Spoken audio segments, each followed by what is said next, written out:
Are you still with me? Let's talk skill. Let's talk survival. Let's talk future. Career Talk brings Africa's changemakers to one table where hiring meets hope. It's insight that moves you forward. It's leadership with purpose. Real talk, real growth. Career Talk, because the future of work starts with you.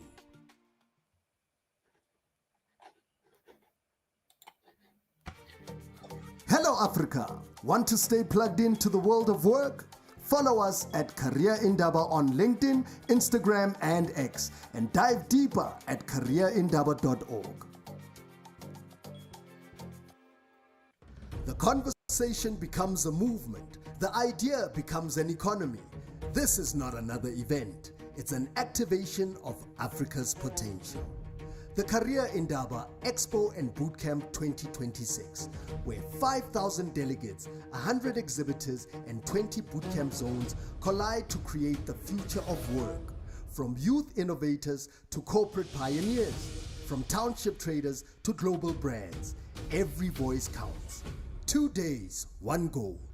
Aligning Africa's skills with its opportunities. Career Indaba Expo and Bootcamp 2026. 15th to 16th May, Sandton Convention Center, where skills meet, where Africa works.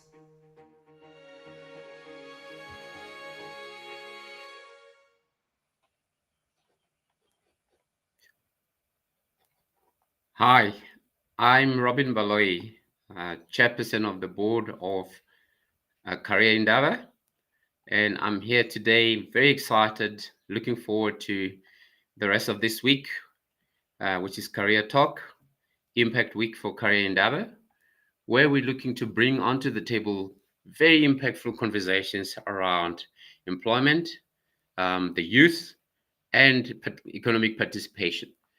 We are very excited today to host this particular slot that will be running for about 3 hours or so. That will be delving into the employability of the youth and also educational funding. We will be having on studio today very, very exciting guests, people from academia who deal with student support, deal with educational funding, people from community that deal with assisting the youth with obtaining skills, reading skills, and so on. So I will welcome them later on during the course of the show, and I would like to introduce to you at the moment Tando Tekume, who's just joined me. Good morning. Good morning, Tando.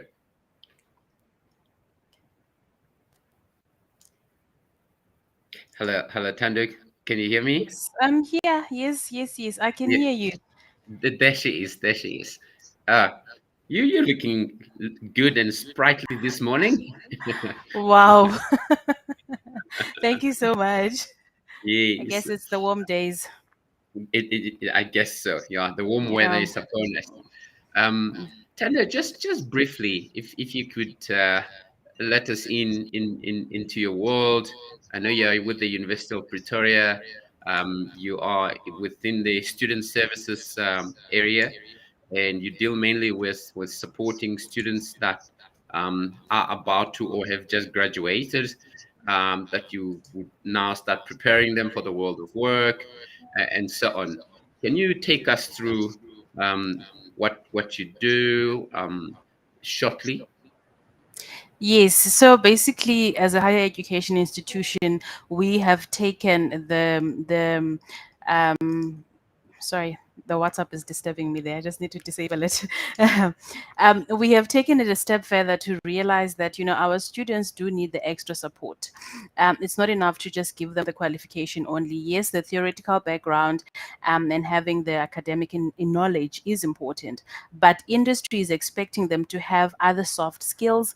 They're expecting well-rounded graduates. And so what do we do as an institution? Because we don't want people just walking the stage with a certificate, but they don't actually know know what to do with that certificate.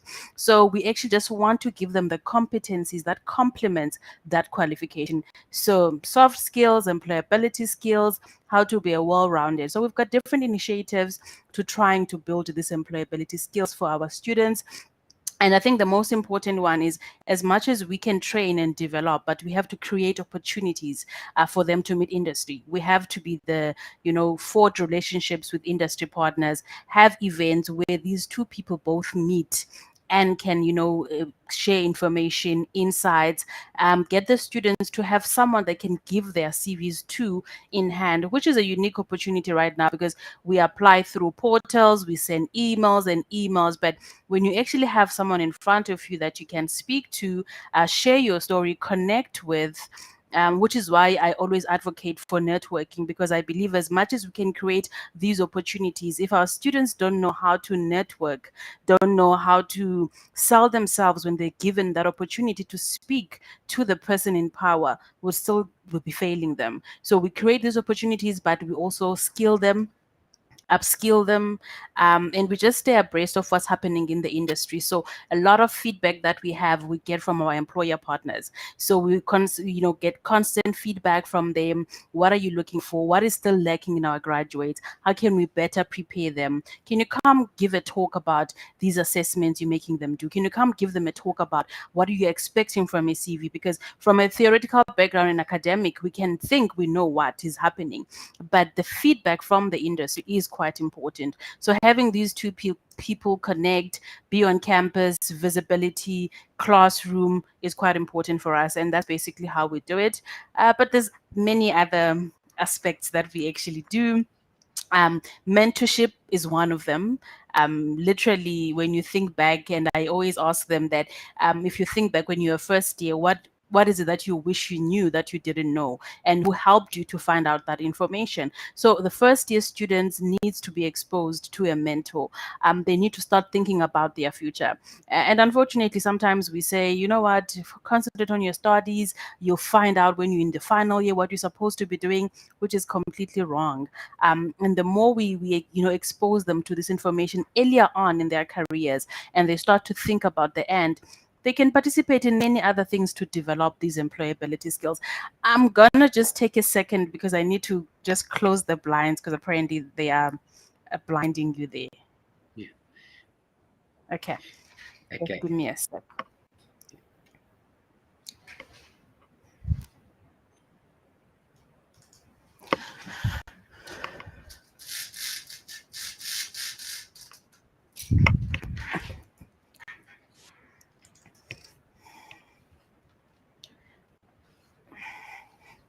I'm hoping that is better.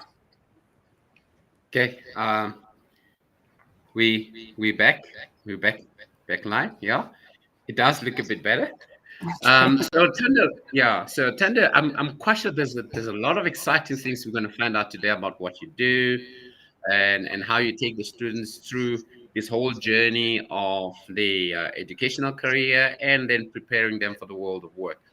But before we carry on, one or two things that I'd like to know about yourself is, what's your title at the university? What's your department called? How long have you been with them?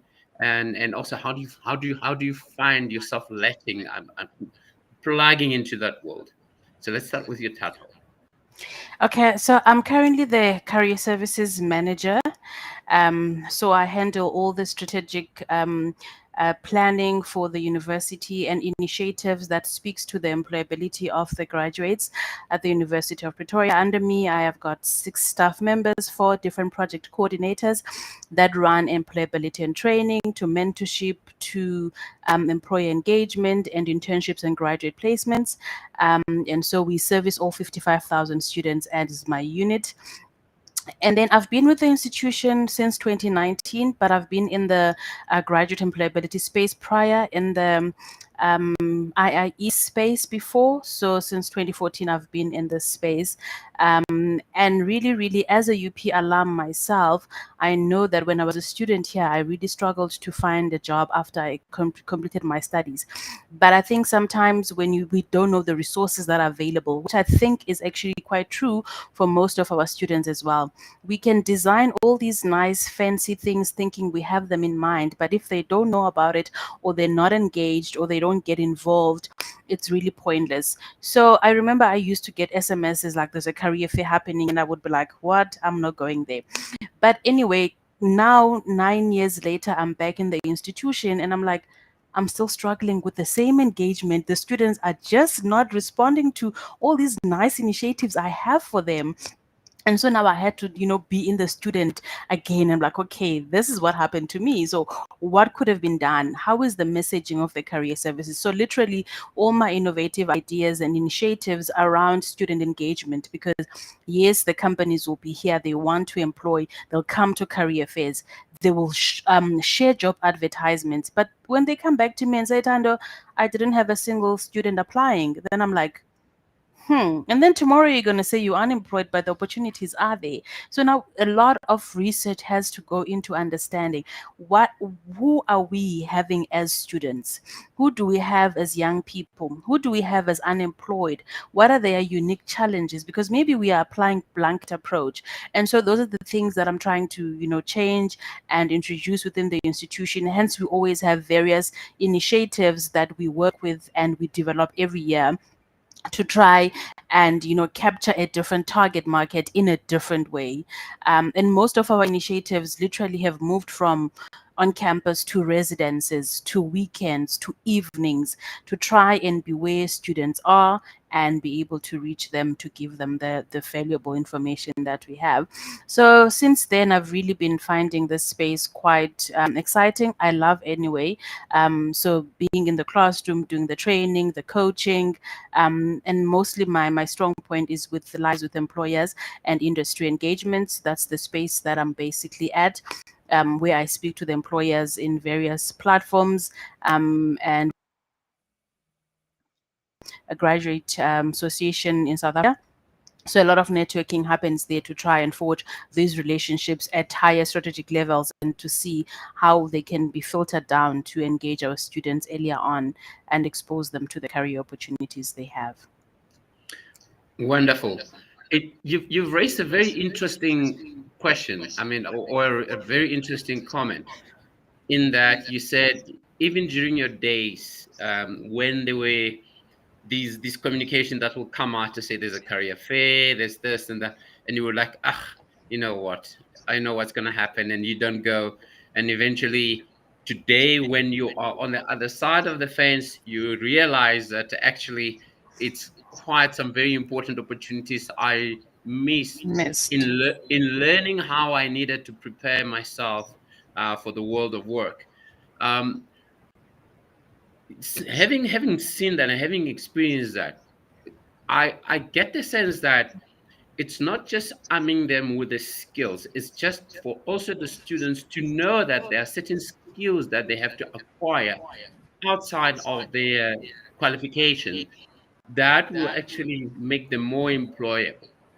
How do we make sure that you actually get to contact them and sensitize them to coming to those fairs, to paying attention to those messages that keep uh, coming around to say, come to this platform, you will gain quite a lot by being here, and you'll be better prepared. You'll be a better candidate as opposed to someone who goes out there in the world of work without this knowledge. How do you entice them? How do you get to that point? Absolutely. I think what we have done, and this has been our slogan in the career services space, it says that you need more than a degree. We don't dispute that you need a degree, but I often make the example to the students to say that in South Africa, we've got plus minus 26 universities. And I mean, there could be even more other ones that I don't know, or colleges, or private. But if you had a job opportunity you had to be interviewed for, and there's 10 of you sitting outside waiting to be interviewed, and there's only one job opportunity, what would make you stand out? You will all be qualified. And that's the reality of graduate unemployment. It's not that they don't have the qualifications, everyone is qualified. But what do you say when you get to the recruiter that makes you, be the one that stands out? Your capabilities, the skills, transferable skills, things that you have done, that you have exposed yourself to. So if you don't know, then how are you going to actually stand out? Because that's what employers are actually looking for. So they need to understand that earlier on. And I think our strategy within our space is to try to expose our students, like I said, not in the final year.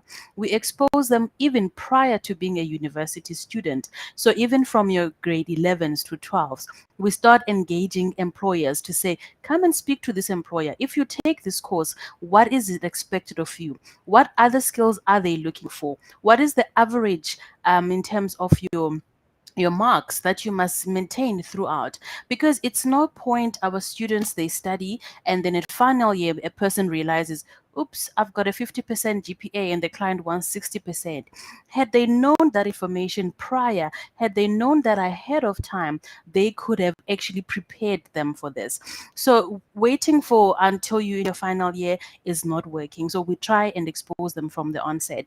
And the minute you are registered with us, literally we've got your email address, and so we start sharing these employment opportunities. We start showing them what employers are looking for. And I even say, come and listen to the employers, just ask for some guidance. You know how many students are studying and they actually don't know where they're going to go. And so many are limiting themselves based on the qualification and not necessarily their attributes, their skills, their character. They don't capitalize on who they are and their strong points. And so going back to the basics of just get to know who you are, go to this company, check what they're doing, what more aligns with your values and your passions. And that's how we basically try and encourage them to attend the events. And I think in most of the time, if I'm being honest with you, it's ignorance from most of the students. They're like, I'll get to it, I'll get to it. They think it's not important right now. And that's the attitude our students have. I'm like, I can do it later.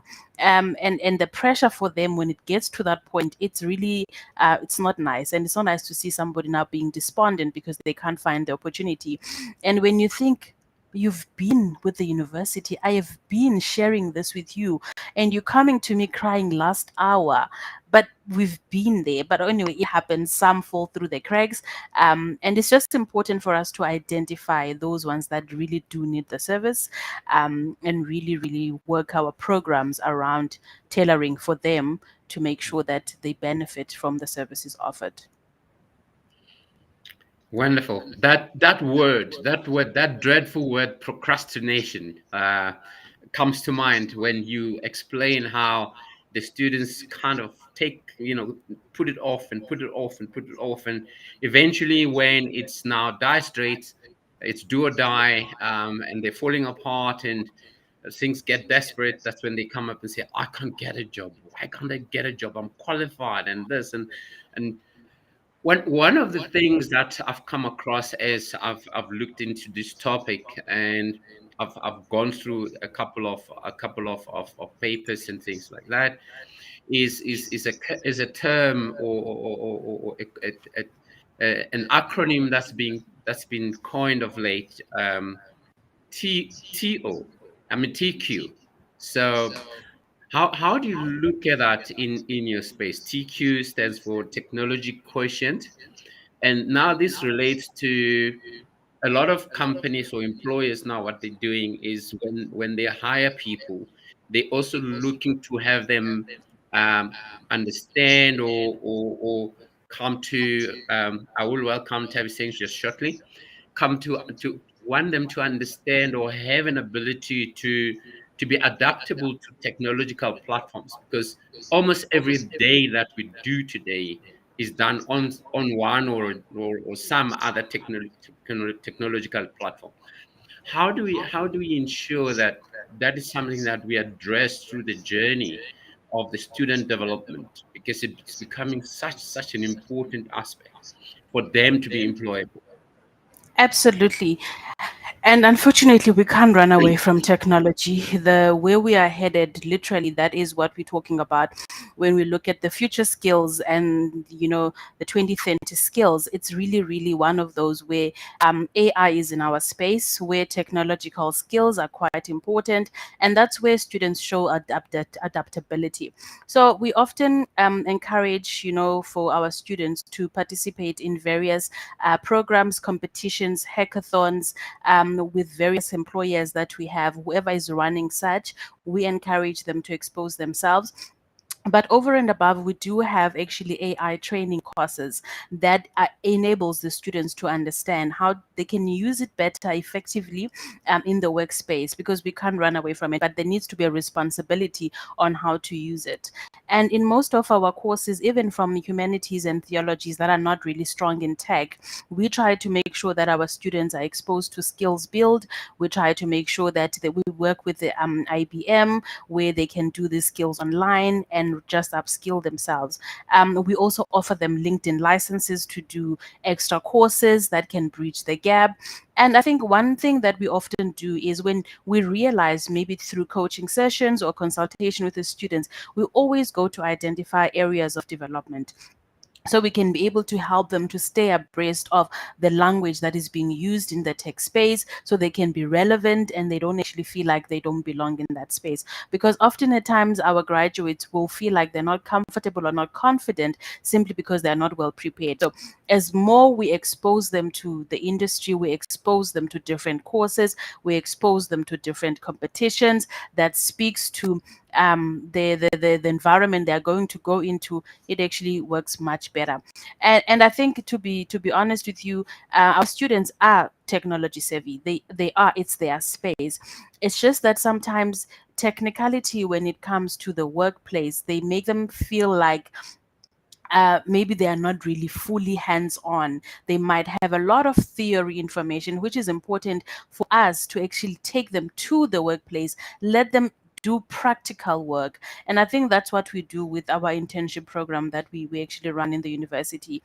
For those that don't make it into formal employment within employers, we employ them in the university, and we give them this practical knowledge and practical hands-on experience to try and build the gap. Should they be ready, at least they've got some experience that they have accumulated while they were in the institution.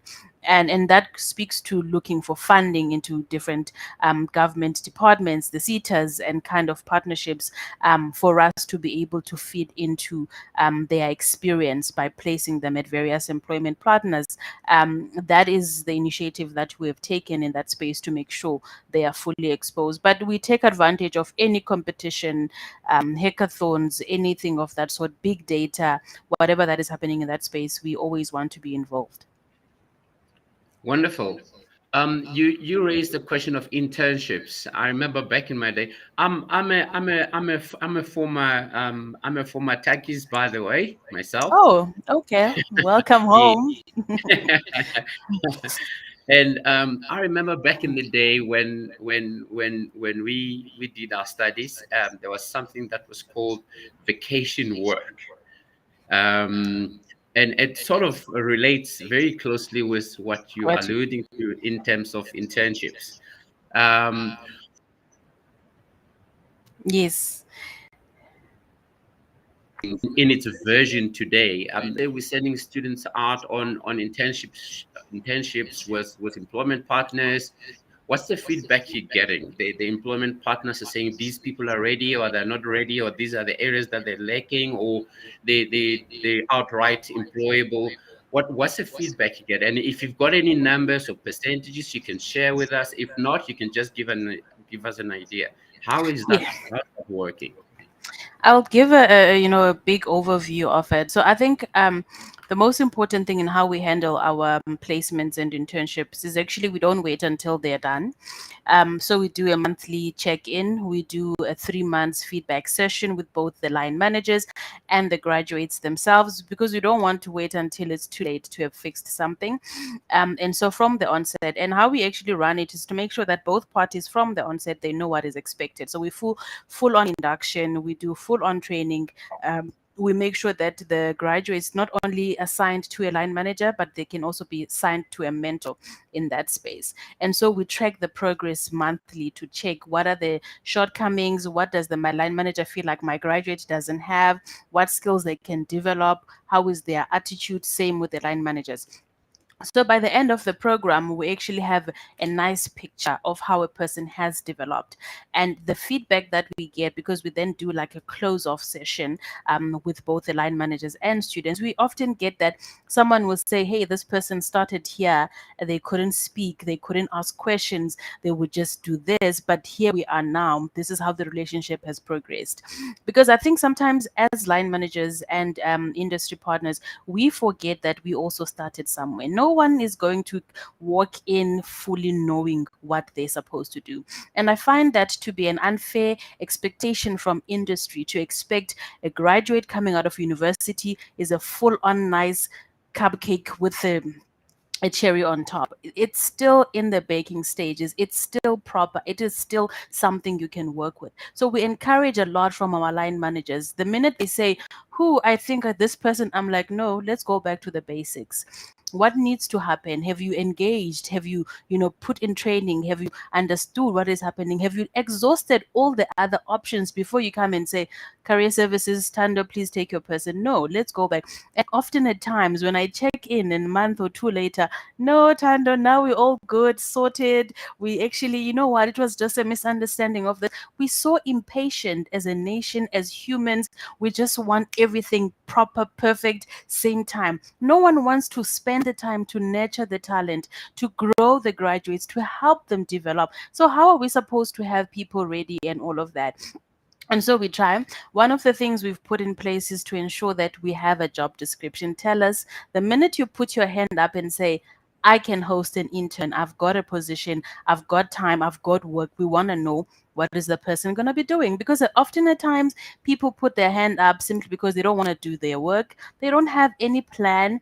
The graduates gets there with all this excitement, they are eager, and they find an environment where I actually don't have time to train you. I actually don't know what I'm supposed to do with you. Okay, just sit here, maybe do 1, 2, 3, 4, 5. That is also discouraging to the graduates. They believe that they've got something to contribute, but now they're being limited. So once we have that job spec, we know what they're supposed to do, we then take them through. So by the end of the program, because we want to measure the impact, and how we measure our impact is to see how many are absorbed and how many leave before the contract ends to find another job, which has been two of our most successful areas. So absorption rate is probably around 65%. And I think when we talk about the ones that leave while they're still, to actually go something more permanent or something more relevant or something more, with a higher pay or something, that is quite excellent as well. So we really don't mind. We don't hawk them in when there's another opportunity. And that's why we continue to check in, upskill, because we don't want them to end the contract and they go back home, because that means they're not employable. Because employability, it means you secure the job, you're able to move on to the next one and to the next one and to the next one. If that stops, then something is missing. We need to try and keep your employability skills abreast in what his industry is looking for.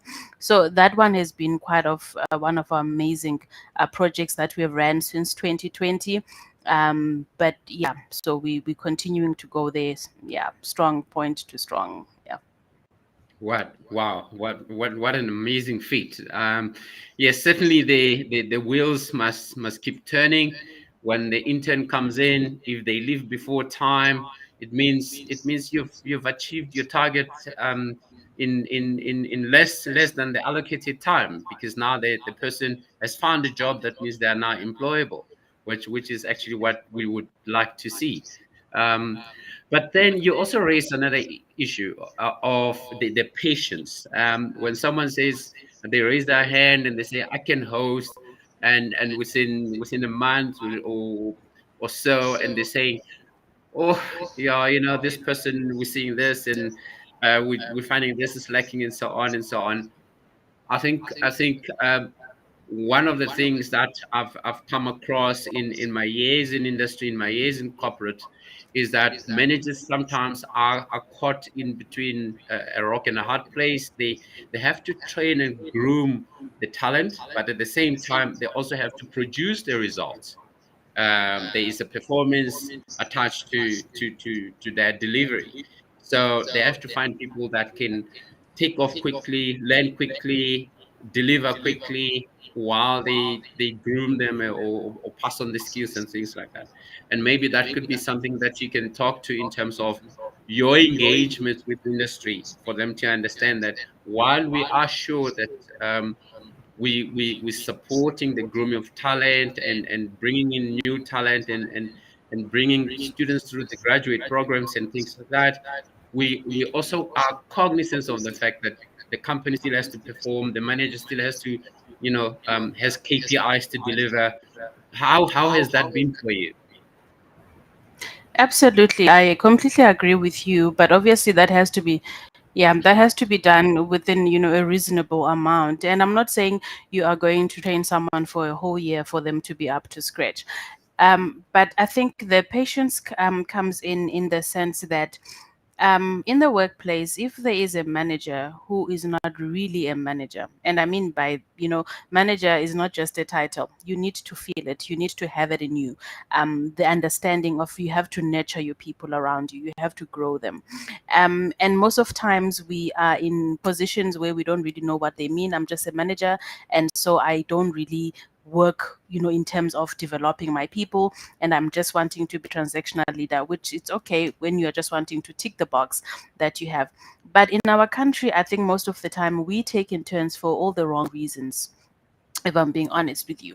And that is why then we are not able to fully understand the process that we're supposed to take in nurturing a recent graduate to be a proper professional. Because if we take them to increase our B scores, we take them to for whatever policies, for whatever compliance, then we are not having the right heart in this project. So that's why I spoke about the induction and the training that we do prior to the internship actually commencing. So we would have training with the line managers to fully understand. Hence, in our program, we've introduced mentors now. So we've realized you as a line manager, you might be hectically busy, you want to push targets, that's fine. But can you have somebody else then that can be a mentor to this young graduate, that can shield this young graduate and guide them so they can be able to produce whatever targets and KPIs that you have? But it's not going to be fair if you want to push targets without first aligning with the recent graduate to understand. And I'm not meaning that we must babysit or we must breastfeed or we must spoon feed our graduates. No, they're quite capable. They've done their 3 years, 4 years qualification. They've got the skills. They understand what needs to happen. It's just a little patience in the beginning to understand. This could take anything between 4 weeks to 6 weeks. That's like a month and so.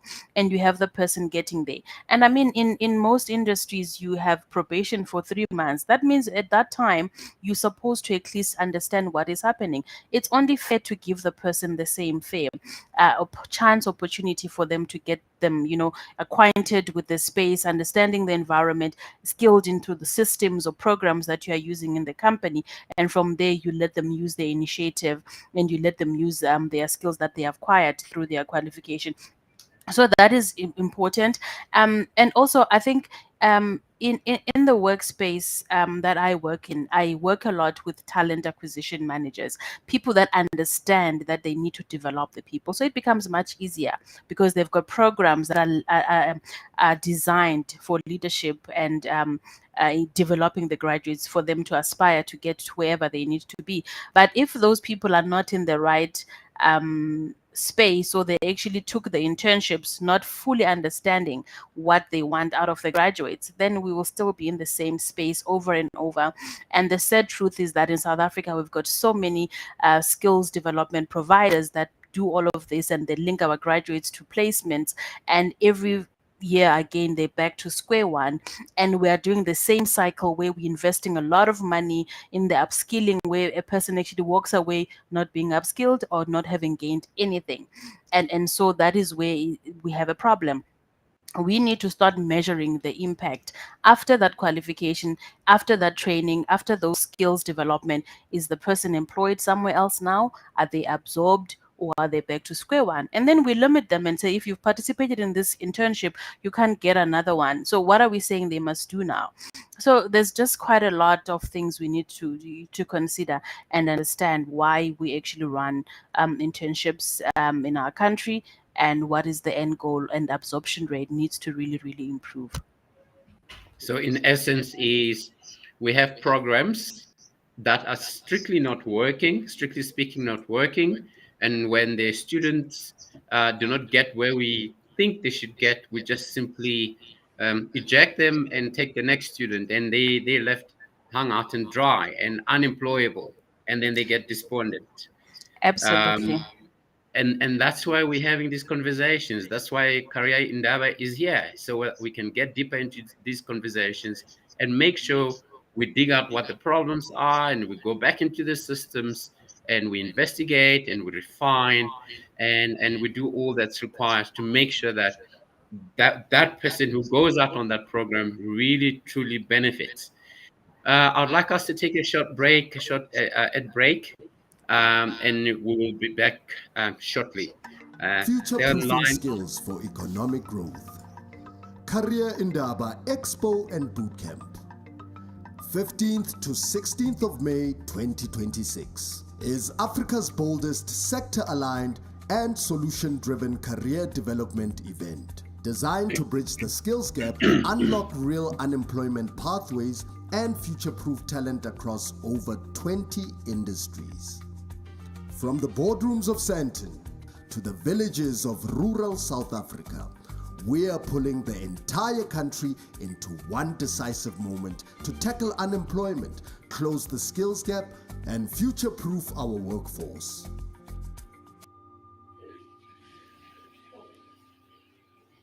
The conversation becomes a movement. The idea becomes an economy. This is not another event. It's an activation of Africa's potential.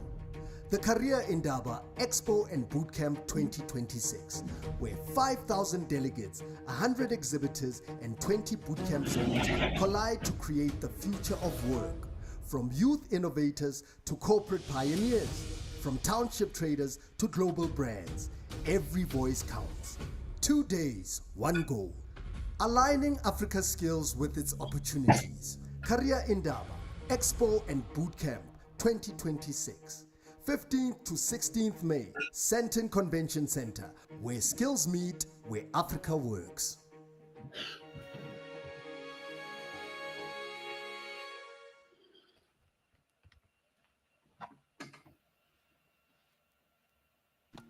Let's talk skill. Let's talk survival.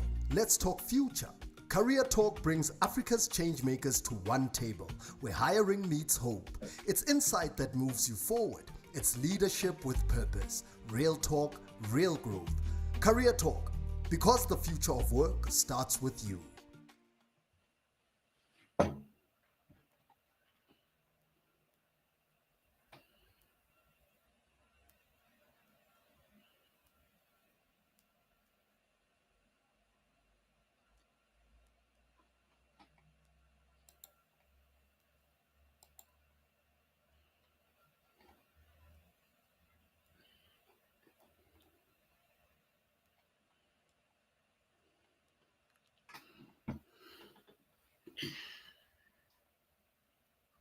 Hi, Tando, can you hear me? Yes, I'm here. Okay, are you back with us? I'm back. Did you quickly go I grab had your cup yes, of coffee? I just had to Uh, refill. Yes. your glass of water? Uh, thank you. Thank you, Tando. Once again, we have Tando Tiakume, who is manager at Career Services at the University of Pretoria, where she largely focuses on student support, mainly in the student graduate program, where she looks at students who have just graduated, but also having nursed them throughout their development in the academic space up until they are ready for employment. Tanda, welcome back. Thank you. Yeah, very, very enlightening discussion, and also learning more about your world, what you do. Um, And also just to bring into light at this stage what we're doing. Career Indaba is a platform, as an area where we can have these type of engaging debates. We are also looking forward to doing a big workshop where we're looking to invite partners like yourselves, people who are looking to stay in touch with the world out there, to let them know what services are available, how can they enlarge their knowledge, and how can they better prepare themselves for the career of work, with the ideology behind Career Indaba, that we feel that there isn't enough debate going on out there in terms of addressing the issue of unemployment. We've seen recently with the unemployment stats shooting up with the release from chief statistician. We had a 2% uptick in the unemployment areas from 31 to about 33%. And we know that a large part of that is actually the youth, which is actually even more concerning. And we want to make sure that we come up with conversations that will drive actionable impact that we can take force to employment agencies, to labor agencies, to services like yourselves, to the different sectors, so that we can address these things and also understand what the gaps are in. It could be in skills, it could be in qualifications, it could be in many other areas. What are these gaps, and how do we really meaningfully start addressing them? So, having gone through some of these things, one of the key issues that comes up is obviously a student not being able to access the education, or not being able to access spaces where they can actually acquire those skills. And this now brings up the topic of funding, the topic of accessing resources to be able to get into those spaces.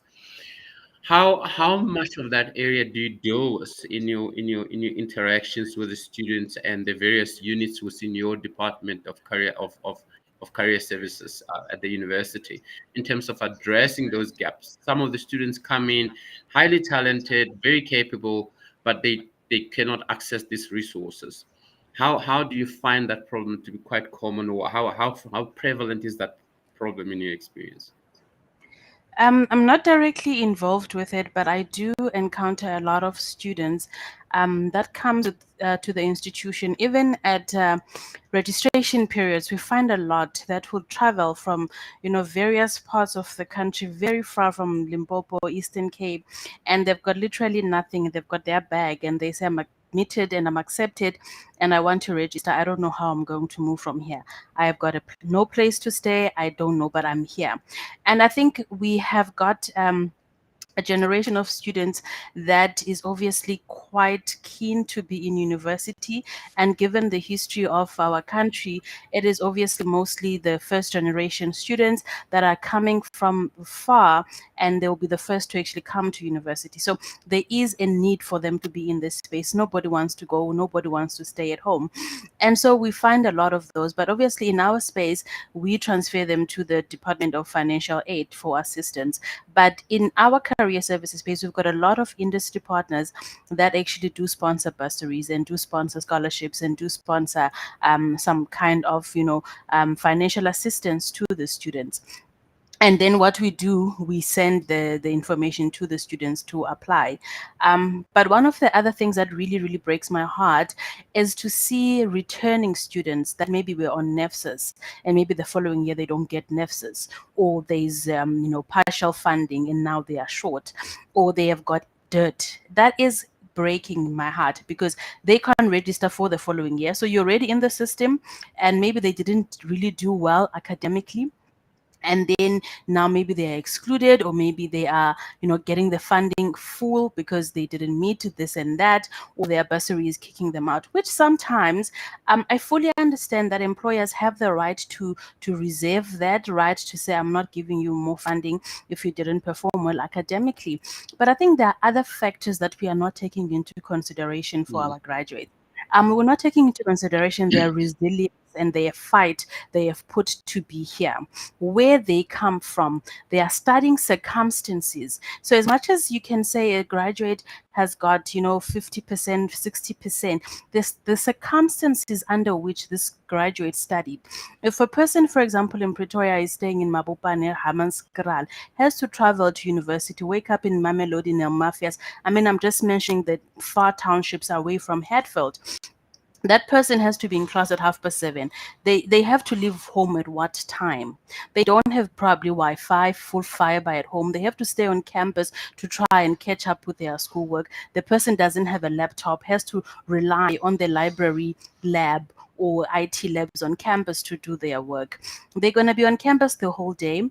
They're probably just going to even struggle to find a bottle of water because they have to pay 20 rand for that bottle of water. So already they're not eating well. They're not sleeping enough. They have to sit in a bus for an hour and a half to go home and come back again. And they push through and they show resilience and they still get that qualification. And now, me as an employer, I want to sit on the other side and say, no, you're not good enough with your qualification because you didn't get it at 75%. Why are we still doing that despite the challenges that we are fully aware of? We expect 80% from, they've shown in your matric certificate that they were good for a bachelor's degree. They proved they worked so hard to get a bachelor's entry into a university. But the minute we hear now, we still want to grade them according to what? But which I find to be unfair. But anyway, it's on my place to decide. So that's where now even funding falls off because now you didn't maintain a specific. But the graduates, I really do believe that it's not everybody who's here to play. I really do believe some really have got challenging circumstances that they're trying to fight and work. And the worst I've seen is when students have their NEFSAS stipend, but they're still supporting back home. So for me, that is even worse because the funding is just not enough. Every beginning of the year, we have a long list of graduates and students that say, I can't register for next year because I have, debt of 100 and something. And so I can't register, and this is my final year. How do I complete my studies? Okay, now I've completed my studies. Please, I can't go back home. I need to find a job so I can take care of my family and pay my debt. So that space is really, really, really it's not going Heart- well. I don't think we are managing it Heartbreaking, well. isn't it? Heartbreaking. Yeah. Yeah, Yeah. So absolutely. this is really it sort of kind of brings to mind the American problem.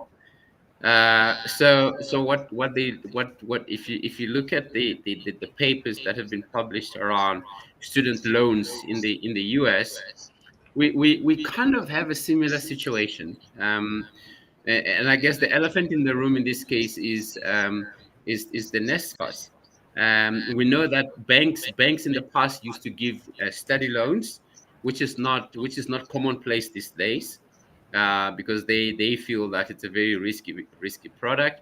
But in the US, you still find that quite a lot, Mm, and and students come out and they have to work off. Education in the US is very expensive, so mm, they come out and they start working, and in the first in the first 10 to 12 years of their lives, of their working lives, they're just trying to fight a loan, a student loan, a study loan that is amassed to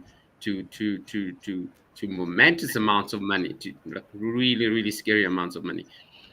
We kind of sitting in that problem, although ours hasn't become as huge as that, but we kind of sitting in that space. But also, students, as you say, they will get in and somewhere along the line drop off because um, the loan was not renewed, or the bursary sponsor has pulled out, and that kind of thing. How do you think we get into a conversation with the providers of those study assistance vehicles, to start conversations that start addressing these nuances of students battling with some of the things that actually cost them not to deliver as well as they should, or as well as it's expected by the best responses, or by the loan itself, because it's so important that we understand, we all in this life, one thing we all understand is, um, you cannot just smooth sail through this life. You will meet challenges, you will meet obstacles. At some stage you will fail, you will fall, you'll pick yourself up, dust yourself off, and carry on fighting. And these are the realities of life. How do we bring those aspects into this particular space, so that best responses don't just suddenly give up and walk away, and leave the students dry? Um, I think the most important thing is to remember that um, with I think this is a Bible verse somewhere. It says, "To whom much is given, much is expected." And with every position that we have in life, there comes a responsibilities with that. And so if I am in a position to fund someone and I have the money to do that, obviously they do their recruitment and they check the criteria, they check capabilities of the students, they see they're good for it before they give them the funding. And with that, you have to realize that as employers and the bursars and all the scholarship programs that are there, that you have the responsibility of, making sure that this person goes to the finish line. As much as there's, yes, return of investment, you want to see the person, but what support are you actually giving? And in the recent years, I've seen a lot of scholarships and bursaries and funders actually taking a more proactive approach into providing the wraparound support. You've already given this person money, you know they are good for it. So the least you can do now is to make sure they finish and they get to the final line. So you address Protect your certain things. investment. Exactly, your investment. So you check along the line. Okay, give me your June results. You didn't do well in this course. What do you need? You need tutoring. What do you need? Do you need extra support? Is there a textbook that you don't have? Have an interest to understand why. Unfortunately, NEFSAS has never been in that league. I don't think they will ever get there, but they need to be helped. They need to be, assisted into managing that funding properly for our country. But most of the funders that I work with, they here on campus even today. I'm here to check in on my students that I'm giving money to, because you already know that these students have got the potential. So dropping them midway and halfway is really, really not fair. And you're throwing them away to go away. So that conversation is quite important to have. But as career services, we've literally said to the employers and the funders to say, we can give you that support. Show us your students to say if they're struggling, we can assist them, we can help them. And we've gone closer in those relationships and say, if it's one of those funding where you're not going to give them a job after they've completed, connect them with career service so we can bring the employers. They must attend the career fairs. Let us do the employability workshops with them so that you can actually see your return on investment. So when you report next time that I funded so many students, all of them now working, and you are actually building a community that tomorrow can also come and be ambassadors that can also come and contribute, or that can also give in terms of either mentorship or also funding the next person. So if we can create a culture of understanding, I've helped you to get here, now lift somebody else as well, then we can all be in a much better place as a country, as opposed to, you know what, it's just you and you are done with that student or that employer or that funding. So that is quite important. And I think I've seen some that are actually doing very well in that, providing the wraparound support, because you want to make sure that the students actually do complete their studies. Wonderful. And I guess the elephant in the room in this case in our country is NSFAS. I don't want to get too much into details around that, No. but we can't avoid looking into it and say, how well is it working, and where are the areas that we feel really honestly are the hit spots, and we could win big by addressing those issues, um, um, um, quickly and urgently, sort of the quick and dirty, to address these things that could actually unlock a lot of value for our students, our learners, we could find big changes and big movement going forward for them to benefit as much as possible. What do you think would be those areas in your experience, having dealt with the students and having seen the phenomenon that you're speaking of? I think what would be those aspects? Just one or two aspects You're that breaking up for me there. Hello? hello, can you hear me now? Yes, you're back on now. You Okay. Am I coming clear now? can just say your question again because it breaks up and down. Okay. I think maybe my line might not be stable. So I was saying, honestly, the elephant in the room in our country is the NSFAS funding. Yes. And as much as we don't want to get too much into details, Yes. we would like to sort of have some kind of understanding as to what are the three key things that we say this could be quick wins in terms of addressing the issues around how we get the maximum value out of that platform for our students, to support them as best as that platform can provide. What comes to mind? I honestly think NEFSIS, the problem is really the administrative challenges that they have. And I think it's not really about the funding itself because the money is there, but their scope of, limitation in terms of how many students they can fund is quite a problem because we've got so many eligible students that are deserving and they actually do need this support. And in our country, where we find that there is a certain threshold of people that can qualify for the NEFSAS and some don't qualify, it can also leave a challenge for many, many other young South African students that would like to be there. And I think NEFSAS really, really, it's all about focusing on making sure that they do their stuff on time. You have no idea. We start the academic year with so many students that have not gotten response, whether I'm in or out. That is frustrating. They then come and pay their monies 2, 3 months later, and the student is already suffering for that whole 2 months. They don't have money. They are literally stranded, and we have to find jobs for them to work. That is not a healthy environment for a student to concentrate, to be able to be productive in class. So they must realize that it has an impact on the academic performance of our students. And so I really, really think that it's all about administration and management of that the funding, and they could literally just use a lot of feedback because I don't think they don't know what they are doing wrong.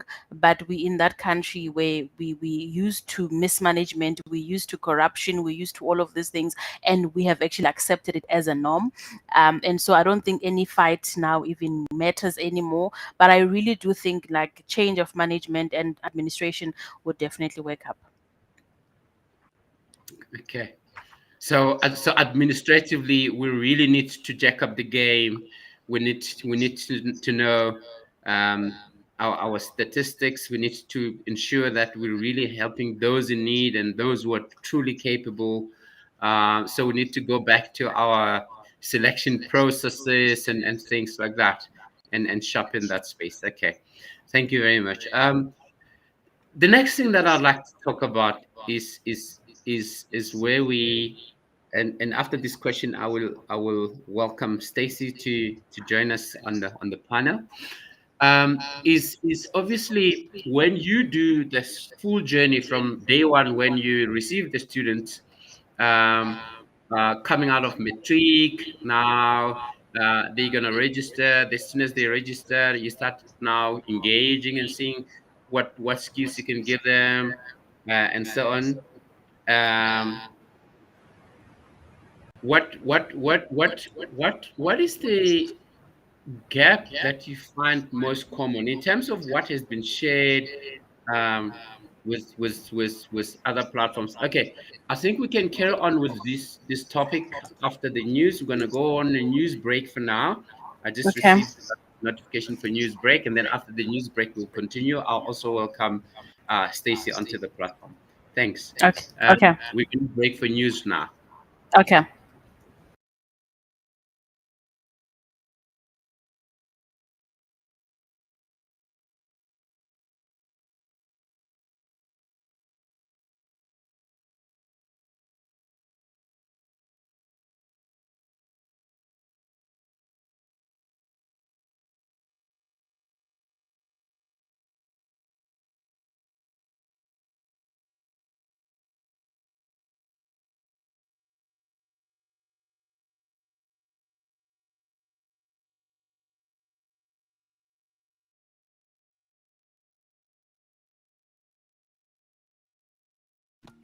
Let's talk skill. Let's talk survival.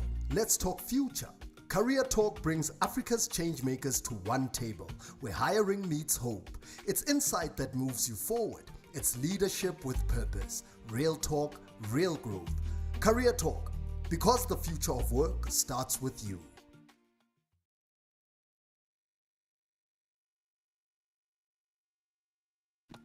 Let's talk skill. Let's talk survival. Let's talk future. Career Talk brings Africa's changemakers to one table where hiring meets hope. It's insight that moves you forward. It's leadership with purpose. Real talk, real growth.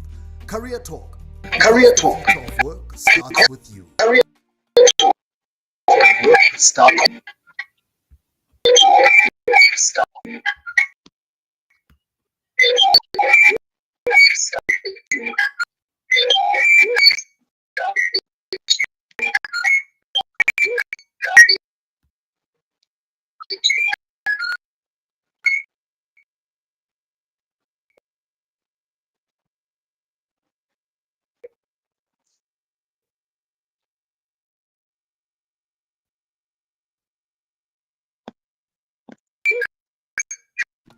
Let's talk skill. Let's talk survival. Let's talk future. Career Talk brings Africa's changemakers to one table where hiring meets hope. It's insight that moves you forward. It's leadership with purpose. Real talk, real growth. Career Talk, because the future of work starts with you. Minutes. I see she's struggling with her.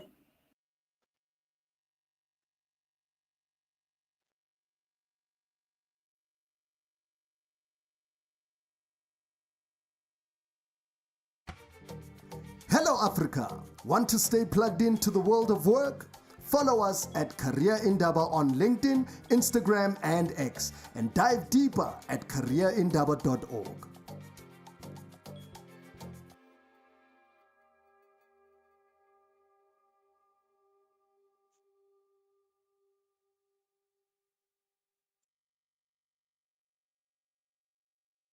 Hi, which platform do you hear me on? Which platform Okay. do you hear me on? Okay.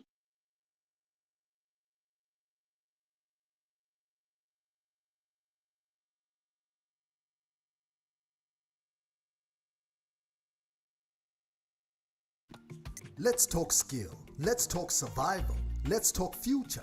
Career Talk brings Africa's changemakers to one table where hiring meets hope. It's insight that moves you forward. It's leadership with purpose. Real talk, real growth. Career Talk, because the future of work starts with you.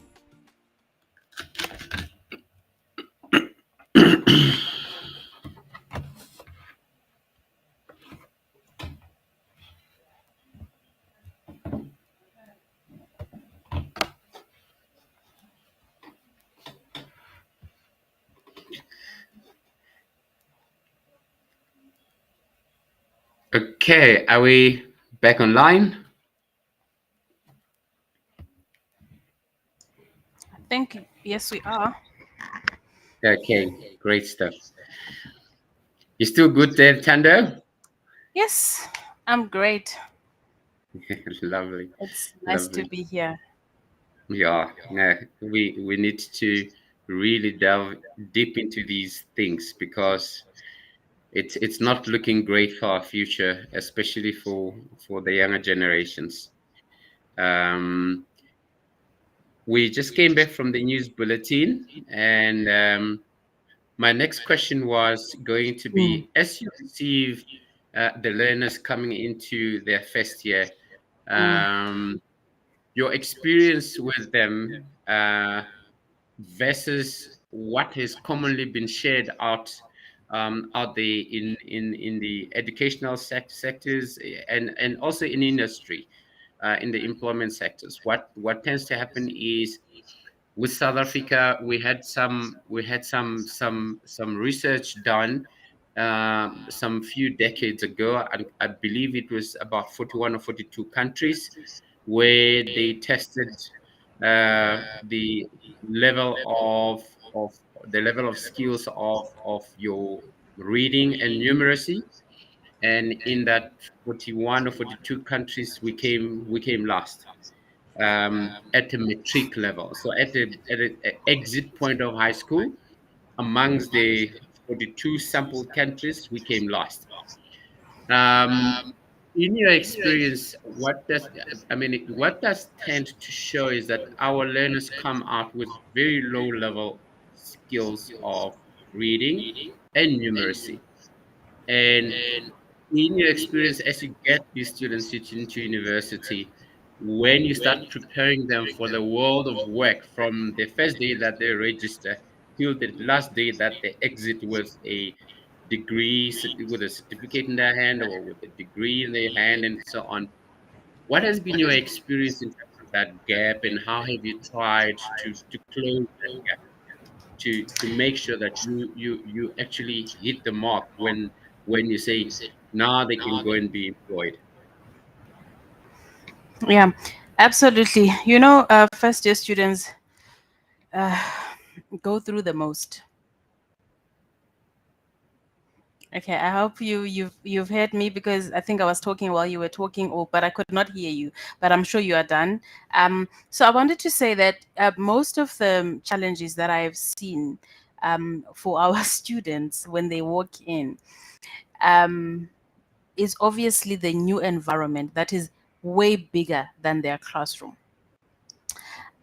So one of the most important things to remember is that this person was a hero, just matriculated with distinctions and was on top of their class, and they were doing so well. And they come into this space where there is thousands and thousands of other top achievers, and they get their very first test and they get a very low mark they've never gotten, and already they go from 100 to 0. They start to question themselves. Am I in the right course? What am I doing here? Do I even belong here? The lecturer stands there and reads something 1, 2, 3, 5. Please go to page 77 and read from page that and that. And the student is sitting with a textbook this big and is like, whew, where do I start? Note taking, communication skills, just being socially aware of where they are. You find them up until April. They still don't know where to find the classroom. What's my portal password? Where do I look into resources? How do I research in the library? So all of those challenges, they just become so hard for our first year students. Hence, we see a lot of dropouts in first year. We see a lot of qualifying changes in the first year, because suddenly they feel like, you know what, maybe this is not the one. Maybe I must jump on to the next one. They're also trying to find themselves. But what are we doing in institutions to support them and to make sure that, you know what, you are in the right space? So in our space, we have got something that we call STARS mentorship, which is a peer-to-peer. So all our first year students get paired with a senior student. That is just for and socializing yourself, understanding the classrooms, textbooks, what kind of work is done, how is the lecturing system happening, hybrid lectures, what it means to do that and that, how is assignment, what is turn it in, what is plagiarism, and how to research on the library. So they get to be acquainted with the university, understanding what the university is all about. We support them, making sure they've got all the support services within the institution. Should you feel like you're suffering mentally, should you feel like you're not feeling well, how do you communicate? Some, they get so scared. They don't tell the lecturers that something is wrong. They don't submit. They have that withdrawal symptoms. They've got imposter syndromes. They're feeling all sorts of stuff. And we're expecting them to be just flying high up. So we need to understand those challenges and address them accordingly. So we make sure that simple things like communication skills, how to make it. We have a first year program that we run to just say you are in this space now. And you can be surprised thinking that, okay, these graduates, I mean, these students, they matriculated on top of their class. They should have basic communication skills. No, they still don't. And we can't blame them. English is not our first language in most of the time. And so even their writing, even their spelling, and now when everybody's got AI to write for them, they even struggle when they have to write their own things on their own because they are not used to doing that. Articulation is a problem. A person knows what they want to say, but they can't put it into words. And tomorrow they need to go for an interview, but they can't still do that. So we have all of these programs in place where we take them through basic, time management training, emotional intelligence, just understanding your environment, where to find what, leveraging the mentors that you guys have to assist you to understand the university and the institution, and then career service, expose yourself to employers, understand what are they looking for, what skills you need to bridge. We encourage the students to participate in faculty houses, in societies around the campus, because that's where you're going to build collaboration, team leading, leadership skills, just being able to run a campaign or organize an event. Be around those, because when an employer is looking for a graduate, they're not only looking for your qualification. What else have you done? What are your skills? What did you expose yourself to? So spend time, volunteer, spend time, taking up other responsibilities that will actually showcase you to be a well-rounded, with the capabilities of doing the work in an environment, because you're not going to get the job because you have the experience. You get the job because you've shown capabilities, you've got potential, you can be teachable, you've got a right attitude, and you just in that space. And then, there's so many qualifications that roles where a person has to be hired based on their character, and the skill can be trained later.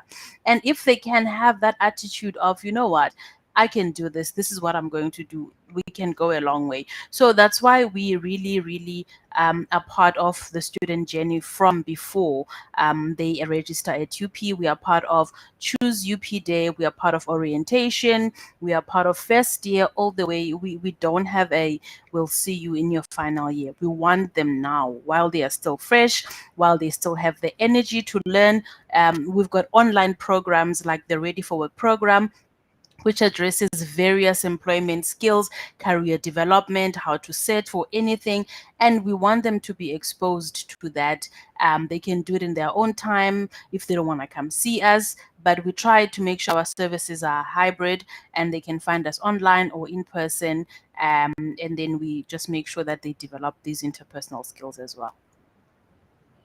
Wow, thank you so much. That really addresses one of the key concerns that we have countrywide in terms of our matriculants coming out of the matric space, going into varsity or going into the employment space, where we find huge gaps in terms of communication skills, reading skills, and numeracy skills.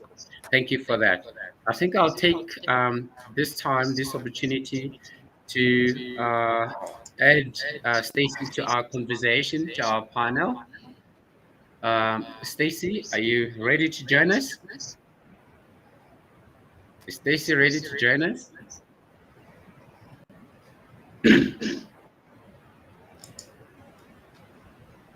Stacey, you ready to join us?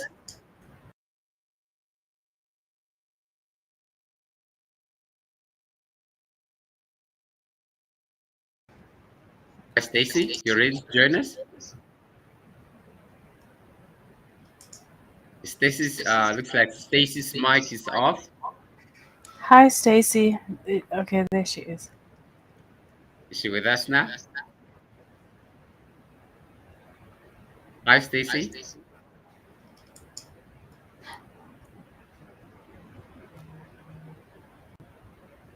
We can't hear. Stacey, is your mic on?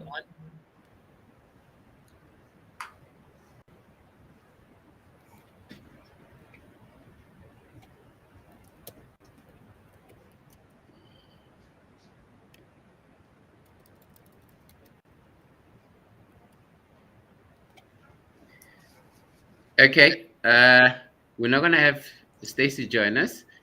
It looks like She's struggling. Yeah, looks like she's struggling there. It's okay. We'll carry on with our very exciting conversations here, Tanda.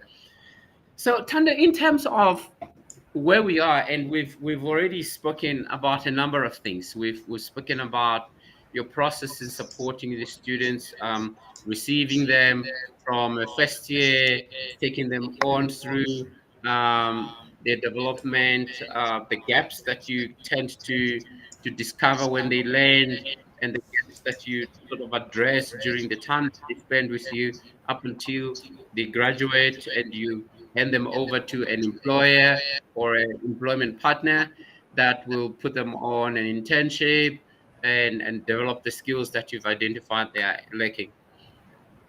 After they've gone on and they've been in industry for say 3 to 5 years, how do you keep in touch with them? How do you make sure that they come back and get involved in this setup to maybe even assist with the programs and be part of what them having experience how that path looks like, and also guide other students in this path in terms of development.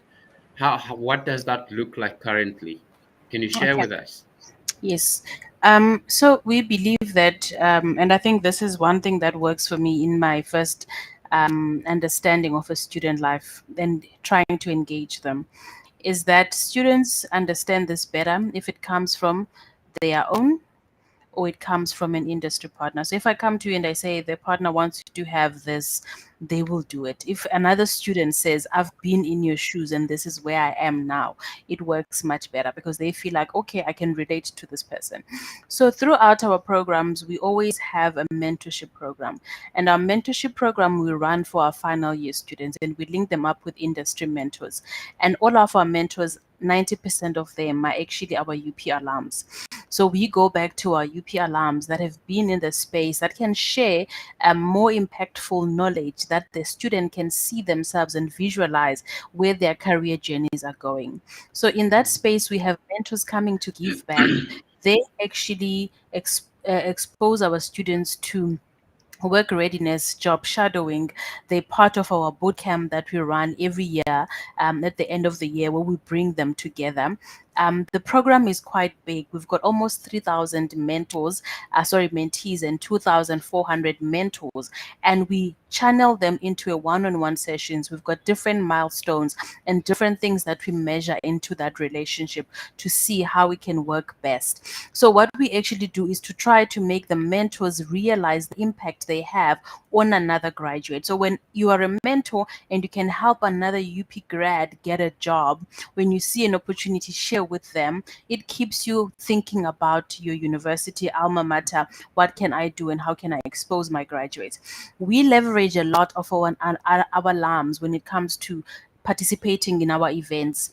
We give them the first preference to say, if you've got an opportunity in your organization, come and share. If you've got you want to come and exhibit, you come. If you are running a business and you are a UP alum, you can come and be exposed to the students, because we've realized that entrepreneurship is also quite important. As much as we can train you to become an employee, how can we empower you to be a mentor, to be an employer? But we do have a separate division that works with that. But as an office, we actually have both understandings. And so we can channel when we consulting with the student, you can see this one is more inclined into entrepreneurship. How do I support him? Where do I refer him? And how can I possibly? So even in our boot camp, we always include entrepreneurs as well, who says, I studied this, but this is what I'm doing.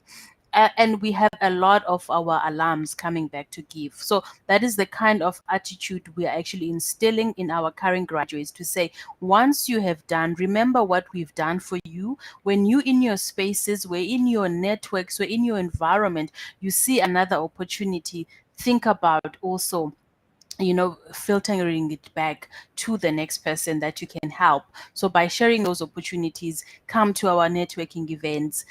They keep Mm. that engagement with us, and that's how we actually get more opportunities, because sometimes we might not know all of them, but we try and encourage that connection, for them to realize that there's something bigger that they're contributing towards, and being involved with the university is quite valuable. And we do appreciate them a lot. We always have networking events. We've got, appreciation client event that is coming up now in November. We bring them back. We want them to stay engaged.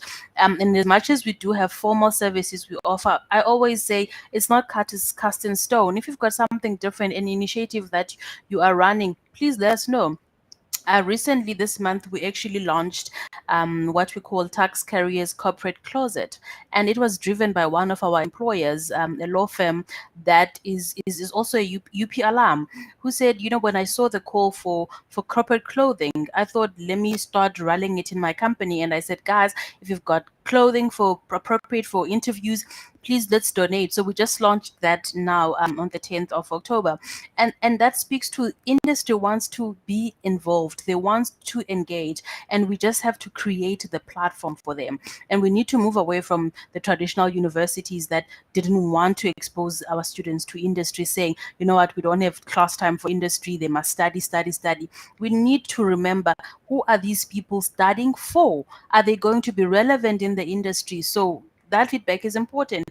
And so now we've got a corporate closet. So if a student comes here and says, I'm going for an interview, I don't have clothing, you can outfit. You can go to an interview now looking nice, and we're getting more and more industry partners to get involved in that.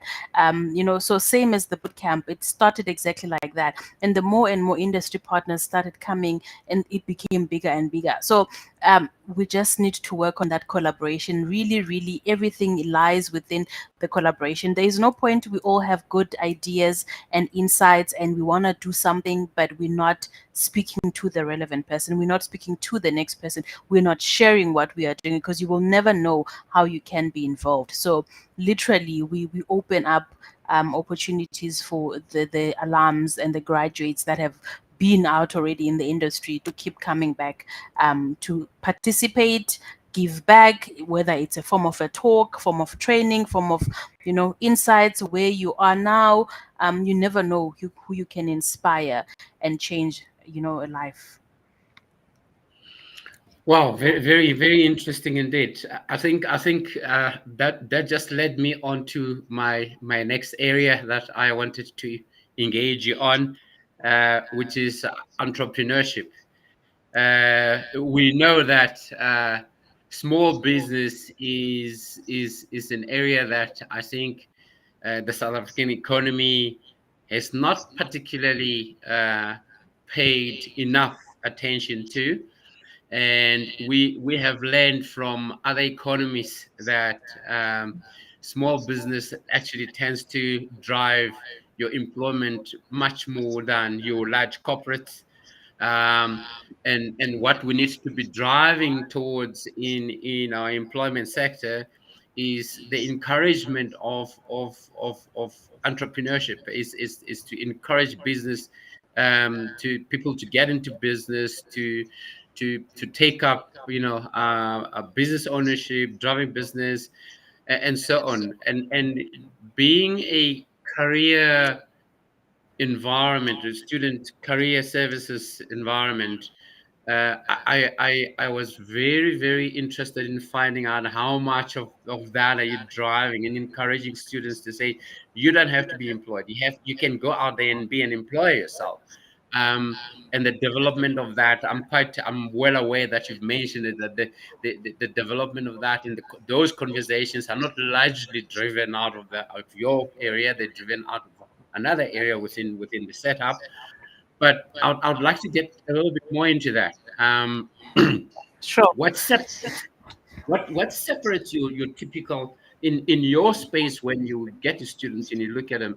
What separates your typical entrepreneurs, and you say this one is not going to be someone's underling. He's going to be a boss. This one is going to be an employee. This one is good. What are those elements that you look for, and how do you drive that conversation with the individual?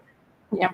So within our career services, within our career services space, as much as we actually talk to the students about being employed and having the employability skills, I always link the same skills and to why they're important for you as an entrepreneur. And what often at times happens is the fact that even if you're going to go into entrepreneurship, you're still going to need communication skills, presentation skills, negotiation skills, every other skills that you can have as an employee. You can get them and you need to use them in your entrepreneur venture. But what I think is of interest for me is the fact that I am studying entrepreneurship at the moment. I am an entrepreneur as much as I'm in the career services space. And so I always look for opportunities to actually expose students into starting their own businesses. But I think the disadvantage that we have is the fact that in our country, we prioritized more tendership and, getting big monies for stuff instead of encouraging students to be innovative, coming up with original ideas, understanding what are the gaps in the market. So students often go into a business not fully understanding what they're supposed to be doing. There's lack of literacy around that. There's lack of understanding, where do I go for funding. There's limited funding in our country, and our requirements and compliance around starting a business has just become a disadvantage for a young person wanting to start. And now we've got very formalized areas and where we find funding is available, but the requirements and the documents and the checklist, they become so much that most people just end up stopping to do that. But we have got a growth around informal entrepreneurship, and that is what we advocate for in the career services. We speak of the gig economy. And I tell this to my graduates all the time and the students: just start, don't look for a job, look for work. What can I do that will give me money? Forget looking for a job. Don't look for a title. Don't look for, can I do this work for you and you give me money? That is a start. So freelancing is quite important. Side hustles, little things that you can just do on the side. That is how you actually grow your entrepreneurial venture. And so I think that's why I went into studying entrepreneurship, because I'm like, I need to expose myself because I want to guide the students in a proper environment. And students come in and walking, I'm like, no, I'm mixing my perfume, I'm selling it, I don't know what I'm gonna do with it. If you go into the bathrooms, you find posters of, I'm braiding hair, I can do your nails. The students have got the ideas, they want to do something, but they're not fully exposed. And so the division that I was speaking to is actually within our institution, by the Student Development Affairs. They actually ran a market this year. We call it Hustle Up. So we're encouraging students to hustle. So they have got trainings for them now. They've got talks where they invite various entrepreneurs to come and speak to them. How do you start? What is a business plan? How you do it? Financial literacy and managing your money, because that is what actually makes most of our entrepreneur ventures fail. It's because we're not taught financial literacy, the basic things. What's the point of giving all this funding to our young people where they don't know how to use it? And we're always looking for shortcuts and quality and what. And so that full on is happening. They've got so many innovative ideas. They had a big market in our open space here, different gazebos. Students could come and sell their stuff, showing them how to start your Yoko, cardless payments, drafting your stuff, putting everything into place. It was a success of a day, and students were really, really exposed to that. And then that is encouraging a culture of entrepreneurship. Even if someone wasn't thinking about it, they actually look and like, hey, I actually can sell something. Actually, I can make something. But the tricky part here is being innovative and coming up with really great ideas that someone can see and nurture. And then within our space as well, we've got Tax Innovation, which is also another incubator for our entrepreneurs. So once they're already settled and started and they know they just need a bit of a guidance and funding, that's where they actually fall on. So we do have it. Maybe we're not fully there yet, but I think we are on the right track. We even have a course around it, entrepreneurship, which is also free of charge for our students to do, to expose them. So I believe in giving all the information. Let the students find what is their passion, what is their interest, and work with what they actually have. Not everybody wants to be an entrepreneur, but at least understanding and knowing the skills and the impact they can make. That will go a long way, in curbing unemployment in our country. All right, thank you. On that note, we will break for the news, and we will be back shortly. How many minutes? Future-proofing skills for economic growth. The news bulletin should Career run. Expo and Bootcamp. 15th to 16th of May 2026 is Africa's boldest sector-aligned and solution-driven career development event. designed to bridge the skills gap, unlock real unemployment pathways, and future-proof talent across over 20 industries. From the boardrooms of Sandton to the villages of rural South Africa, we are pulling the entire country into one decisive moment to tackle unemployment, close the skills gap, and future-proof our workforce.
The conversation becomes a movement. The idea becomes an economy. This is not another event. It's an activation of Africa's potential. The Career Indaba Expo and Bootcamp 2026, where 5,000 delegates, 100 exhibitors, and 20 bootcamp zones collide to create the future of work.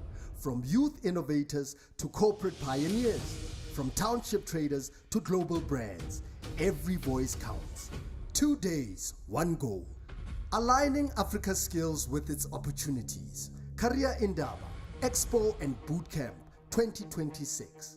15th to 16th May, Sandton Convention Center, where skills meet, where Africa works.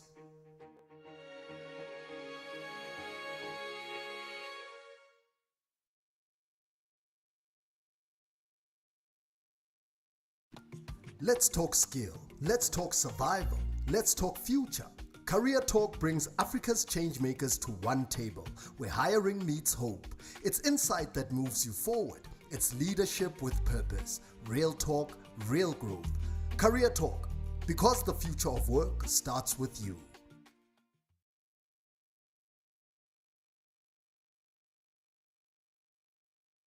Career Indaba Channel, the voice of Africa's labor market.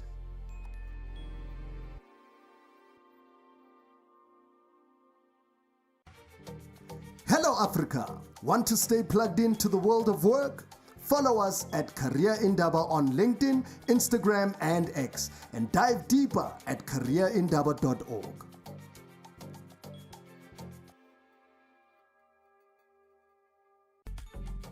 You're listening to Career Indaba Radio, the voice of Africa's labor market. Real voices, real change, real opportunity.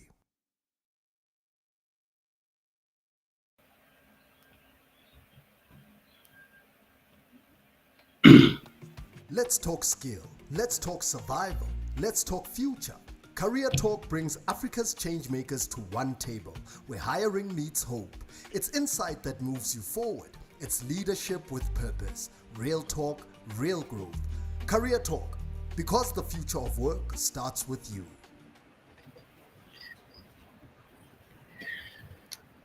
Okay, we're back with Tando. Tando, you've been with us now going nearly 2 hours. I think you must be uh, you must be quite extended. I'm actually quite excited because when you're talking about something that is Yes, quite close to your heart, you just you feel alive during this yes. conversation. Exactly. You feel elevated. Ah, You that's see? wonderful. I'm so happy to hear that. I'm so happy to hear that. Um, so yeah, so Tando, I think what we're talking about is just to get back was you were still taking us through what happens from the time you receive them, take them through the graduate from through the degree program, they finish, and then 2 or 3 years later, you sort of pull them back into the program for them to act as mentors and adopt some students as mentees to sort of guide them through the process and make sure that they benefit the most out of the program. If you can, just for us to have a continuity, if you can recap on that, just the last part, just before we broke off, please.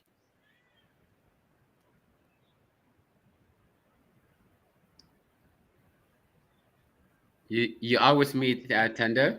Yes, yes, I'm with you there, 100% with you.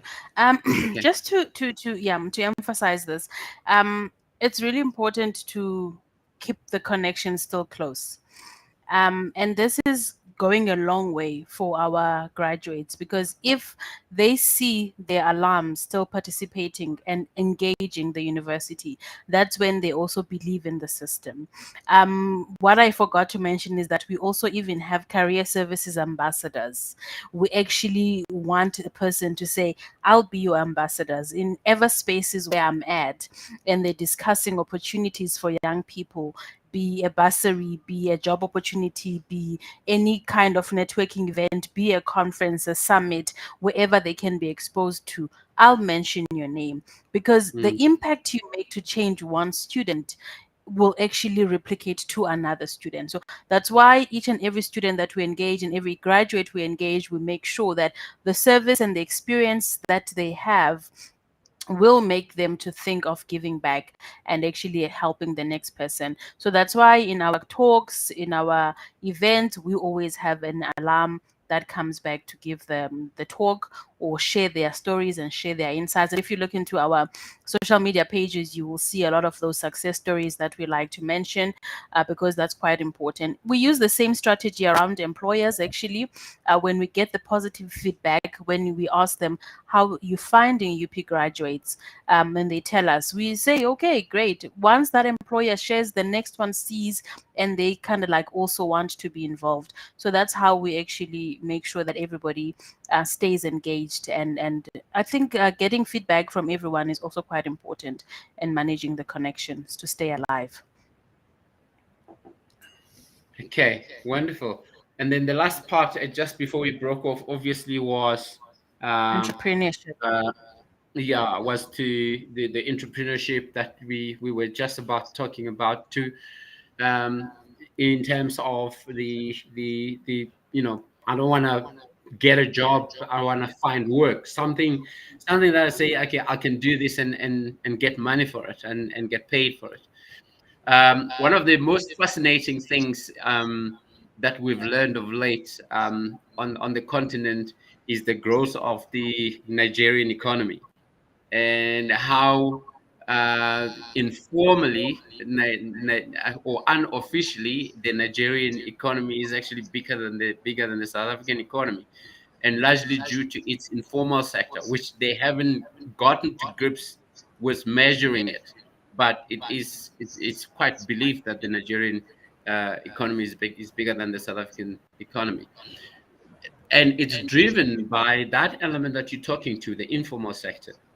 How do we advocate for that in terms of trying to battle this unemployment issue that's gripping our nation, for people to understand that you don't have to have an employment contract to earn a living. you know, how do we battle that, and how do we, especially with the youth, how do we get through to the youth for them to understand that they are allowed to be inventive, they are allowed to start joint ventures, as small as possible, to get something where they can get to, they can get to putting something on the table, because the scourge of unemployment is really, really starting to get out of hand. Yeah, I think that is exactly what I wanted to say. That is one thing that I always drive: sustainability. Can you put food on the table and have a meal for the day without you going to rob or getting into illegal business? And I think much of our small business in South Africa is actually quite informal, and there's reasons for that. And I think that just deters the students or the graduates or the young people from entrepreneurship, simply because of all the legislation and the policies, registration, and things that are just in the way of them to access funding. Or there's a lot of legal penalties, or, SARS and everything. Everybody wants to hide away from whatever. And I think the most important thing that needs to be remembered is the fact that informal businesses, that is actually what most of us grew up on understanding. That's what we see in the townships, and it should be made okay for somebody to actually start something small. And that's what I always encourage the students to say: find something that you are passionate about that is not going to cost you money. Look into your skills. What can you do? If you are a good MC, you're a good public speaker, capitalize on that. Go and work. You know your music, you can be a DJ. Go and do that. You're quite good in maths and physics. Start a tutoring. Mm, Help your students in your community. Get, commercialize these small things that you can do on your own. You're quite a good, planner. Be an events planner, organize events, charge people for these things. Simple things like that before you go and, look for big capital and lots of money and funding that you don't have. If you're good in nail tech and braiding, that's your business. You start there. Now, let's talk about marketing. How do you expose yourself? Where are the people that you're supposed to be talking to? You can cook, you can bake. Let's start doing something that does not need a huge capital. And that's where we can unlock a lot of entrepreneurs, because we've got these things that we can do, but we lack the motivation because we don't know if it's going to succeed. And yes, fair enough, most businesses fail in the next within 2 to 3 years. That is standard. But we also are scared of the risk that you're going to be taking, and what if it doesn't work out. And that's why now we've fallen back into the comfort of, let me just get a job, let me just have somebody else deal with everything else. I don't want to think. We don't want a lazy society that thinks like that. We literally have to be thinking, what else can I do? But I mean, obviously, if I'm sitting on an empty stomach and you want me to be creative, probably I will not. So it takes a certain drive, but it needs us to identify those kind of entrepreneurs. It needs us to pay a little more attention. Hence, we have the mm, program that we have started in the university, where we actually nurture, bring them in one room, groom them, teach them, train them, expose them, diversify your products, venture into something different. What can you do to make it work? Like I said, that it's not for everybody, but the least we can do is to expose our students. We encourage that a lot. And even the ones that are selling stuff, we would buy from them. We're like, come sell in the office, we will sell it, we'll buy it from you. We're trying to support so they don't feel discouraged. And that's why we have the market where they can have a day that they can put their stalls and they can and sell. And there's many ways that we are guiding them, and you never know where they're gonna go. But the least we have done from our part is to empower them with the skills that they need. great stuff. Thank you so much for that, Tanda. Having come to this platform and having engaged in the way we've engaged, I get the sense that there is quite a lot of synergies between what you're doing and this platform, in terms of expanding and also bringing awareness on all these beautiful things that you're doing, that I think a lot of students, a lot of people out there are not aware of, or they're not tuned into. And I think there's a great opportunity for for a future, more future engagement and sort of partnering going forward to try and bring these things to the fore. How do we sort of work that through? We have a boot camp coming up very soon. We will definitely share the details of that in terms of how that's going to sort of unveil. We would like you to be part of that, to come and sort of also put your services out there and say, this is what we do, this is what I'm of the idea that this may not necessarily be something that's limited to tax students. It's something that I think it's very easily expandable to a broader community, either the community of Pretoria or the immediate community around your areas, where you can give a lot of guidance around these things and how you can help people understand how to tap into opportunities for growth, for business, for employability, and that sort of thing. How would you envisage us sort of tying that together going forward, in terms of thinking? Or this is not, you're not committing yourself to anything, but we just want to understand it so that when we sit down and we discuss and say, okay, we think we are in the same spaces here and there, and this is how we need to link up, and we tie it off officially. Your input. What do you Absolutely. think? I would be happy to join the conversation. Like I said, this is the space that really elevates me. And I think ever since I've joined my career into the career services space and being a career coach and helping the next person, I really do enjoy it passionately. And I speak at many other events. And having hosted my boot camp already, I would love to be part of your boot camp. So as long as the dates can align with my calendar, I'm happy to join. I'm happy to be part of it. I'm happy to share the knowledge. And I think that's quite important because that is what we can do really.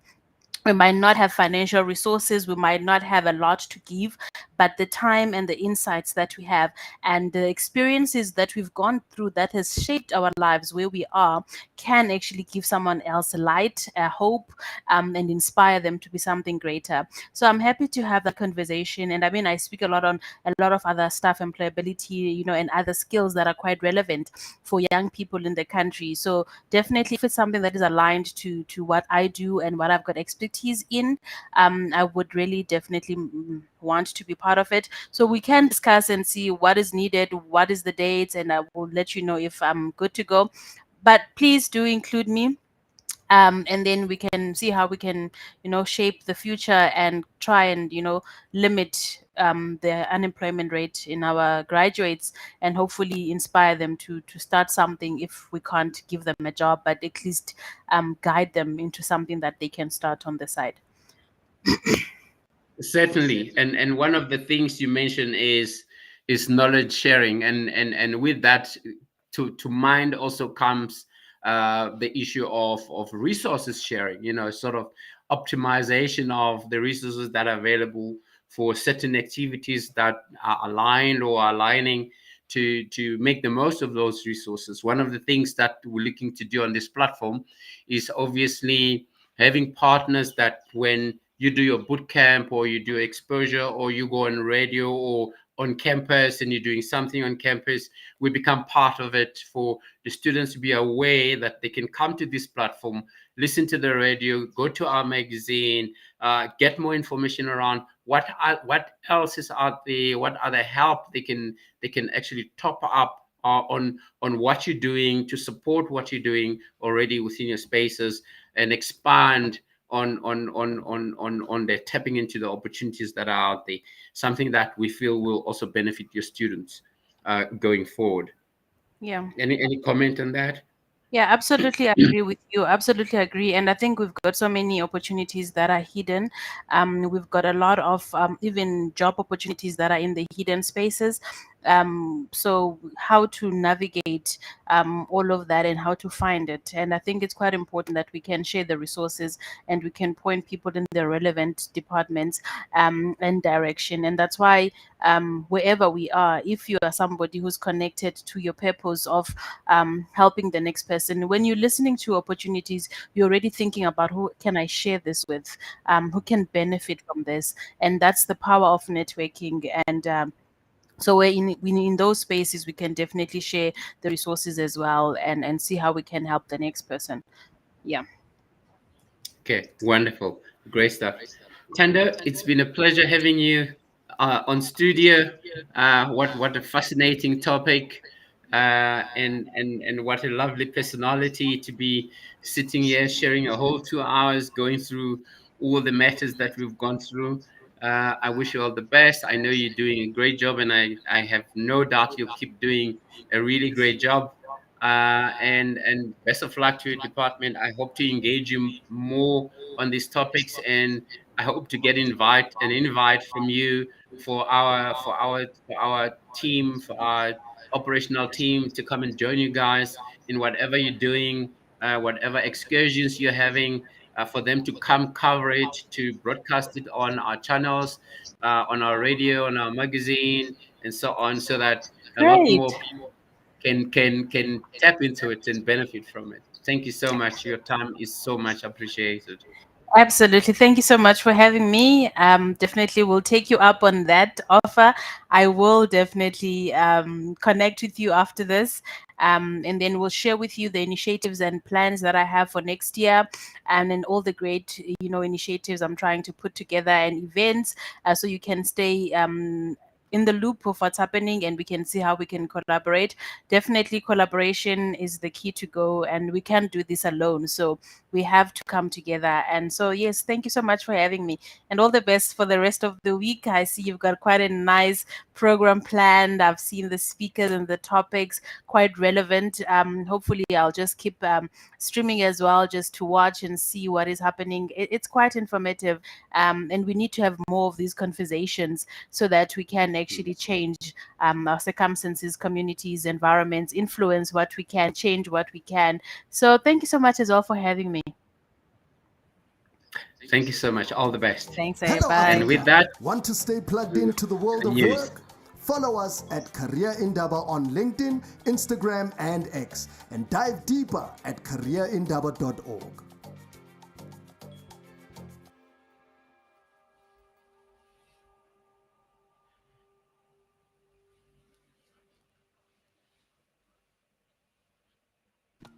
Let's talk skill. Let's talk survival. Let's talk future. Career Talk brings Africa's changemakers to one table where hiring meets hope.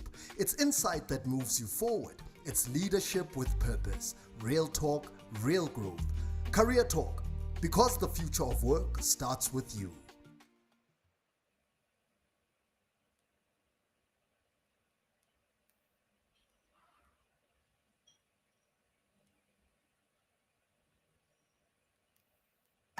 Future-proofing skills for economic growth. Career Indaba Expo and Bootcamp. 15th to 16th of May 2026 is Africa's boldest sector-aligned and solution-driven career development event designed to bridge the skills gap, unlock real unemployment pathways, and future-proof talent across over 20 industries.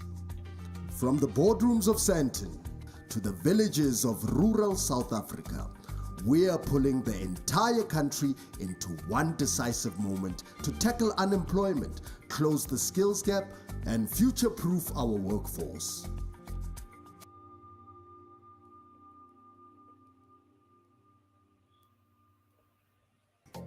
Career Indaba. Real voices, real change, real opportunity.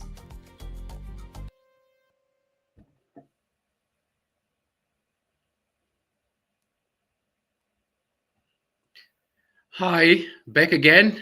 Robin Baloyi here, chairperson of the advisory board of Career Indaba. We've just had a very, very interesting conversation with Tando from the University of Pretoria, who works within the career services, supporting students from the day that they are actually accepted into their programs up until the day they are ready to leave the university. The role being that of supporting the students, making sure that they refine them and give them certain skills so that when they enter the world of work, they're ready for it. This is quite a very big task that they're doing, even going to the extent of making sure that when the interviews do come, the students are well dressed. They have a corporate wardrobe at the center where they make sure the students are presentable when they go for the interviews and so on. A commendable task to be taken by an educational institution. We wish all our educational institutions could take upon themselves such a very, very, very responsible and important task. In short, we have covered areas around employability, where we've looked at students as they come into the university, the whole journey, the time they finish the university, the time they enter the world of work, on an internship or on a full-time employment basis, the next 3-5 years of their working life, and how some of these students actually come back into the program and actually mentor some of the incoming second years through the same program and help develop them in terms of the skills gap that have been identified. What a program. We wish for more students to go back into this program to assist the younger students when they have themselves gone through the program, to mentor, to adopt newcomers into these programs. Also, we look into how this program, the career services at the University of Pretoria, also partners with various players in industry, employers, corporates, to actually make sure that when they do the placings for internships and so on, they get proper feedback, and there is always a communication channel that's kept between them to ensure that the students are coping. If they're not coping, why not? What else can be done to assist the students to actually adjust into the world of work, and also at times give support to the manager, where the manager may be doing something, it may not be working or may not be working as well as the manager expects. How that support comes in to make sure that the students actually benefit from the program. We've also looked into the funding of students, how that is done, how that process sometimes may become frustrating for both the funders and the students, even for bursary sponsors, how that program can become frustrating. Sometimes it's due to lack of support for the student. The student goes through a lot. There's many things that they have to deal with, study circumstances with family, circumstances of traveling, accommodation, accessibility to meals and sustenance, many various challenges that may cause the student to underperform. Is there understanding of that? And what support can be given? These are some of the aspects that have been discussed, and we're hoping that we actually get through to the funding platforms to address some of these things, because at entry, the student that has been identified to be capable to have the ability to go through the program and complete it, the identifiers, the program sponsors already have done their homework. They know that this student is capable. All they will need now is the support through the journey. So it's almost the concept of protecting your investment. You're investing in the student, you need to protect the student, make sure that that investment actually goes all the way through to maturity. These are some of the aspects we've discussed so far. And for now, I'd like to hand over to Stacey to see if she will be able to connect and give us the news bulletin. Stacey, are you ready?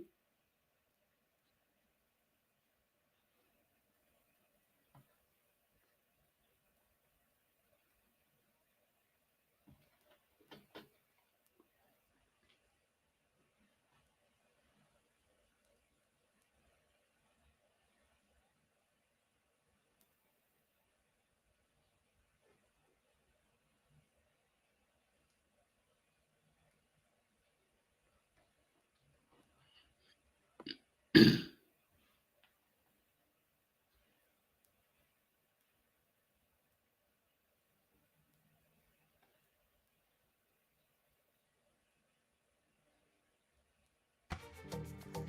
Africa. Want to stay plugged into the world of work? Follow us at Career Indaba on LinkedIn, Instagram, and X, and dive deeper at careerindaba.org.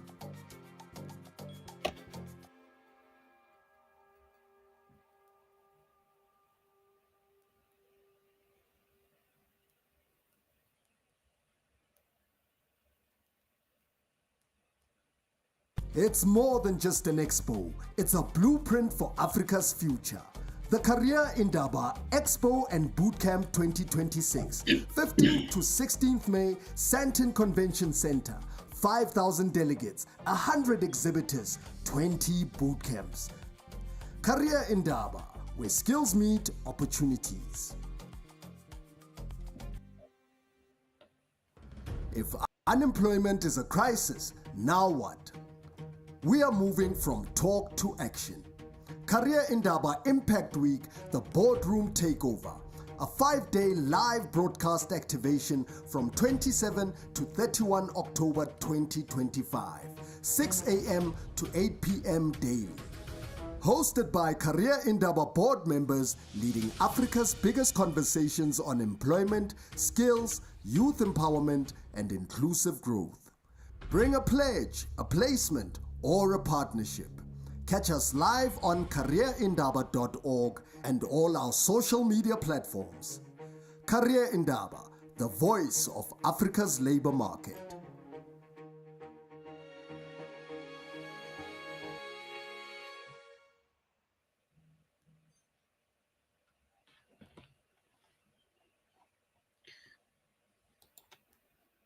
Okay, at this stage, I would like to introduce someone who will be joining us for the program in our last run, our last hour run. I have with me here and Tabi Singh, and Tabi Singh would be joining us. And Tabi, would you be kind enough to introduce yourself? Tell us who you are, what you do, where you're from, what you're involved with, and then we can take it from there.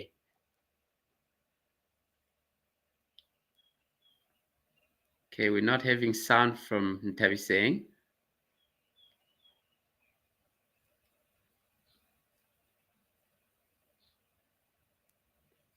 Can you hear me, Tabi Singh?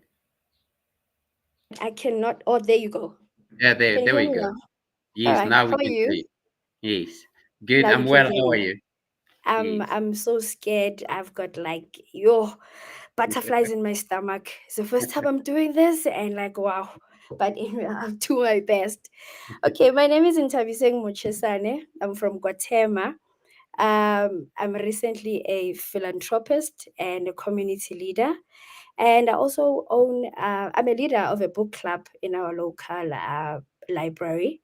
And I'm a enthusiast volunteer. I love volunteering. So that is me in a nutshell. Okay. I'm saying in your profile, you shared with us how you've started the book club, how you've grown it, and the various things you've gotten involved with from that perspective and the community involvement. Can you share with us what drove you to start the book club? I used to go to the library, ne? And I would read books. There was a book that I read, The Book of the Dead. So I wanted to share that book and share what I have read about that book. And that's when the idea of having a book club came in. Which now I'm reading this book, but I don't have anybody to share with, you know? So that's when that passion of reading and sharing books and opening a book club came in. And I started it in 2023. And by the look of things, I was the only one Nakana in that book club attending all alone by myself. Then I started putting it on Facebook starting having a WhatsApp channel, a WhatsApp group for the book club and inviting other people. Then other people did come in, and then that's when we started growing the book club and also entering our competitions on our book club. We started with the Fundam Mzansi Championship in 2023, and yeah, we've been winning since 2023 with all the new people that come in and join the book club, because we do a lot of things in a book club. It's not only about reading. We also do debates for the kids and spelling bees and all those things, and also promoting reading in the community for our children to come and read. Okay. I will share where this ties in with today's topic. Excuse me. And in the previous part of this of this broadcast today, I've spent almost 2 hours with Tando Kutia, who has shared a lot with us in terms of what the university does from a career development perspective, from a work readiness perspective, in terms of the students that they receive, from the time they receive the students when they come out of matric up until the students are employed, and even further engagement down the line, 2-3 years, up to 5 years after they've graduated, who the students come back and contribute into the program in terms of mentoring other students.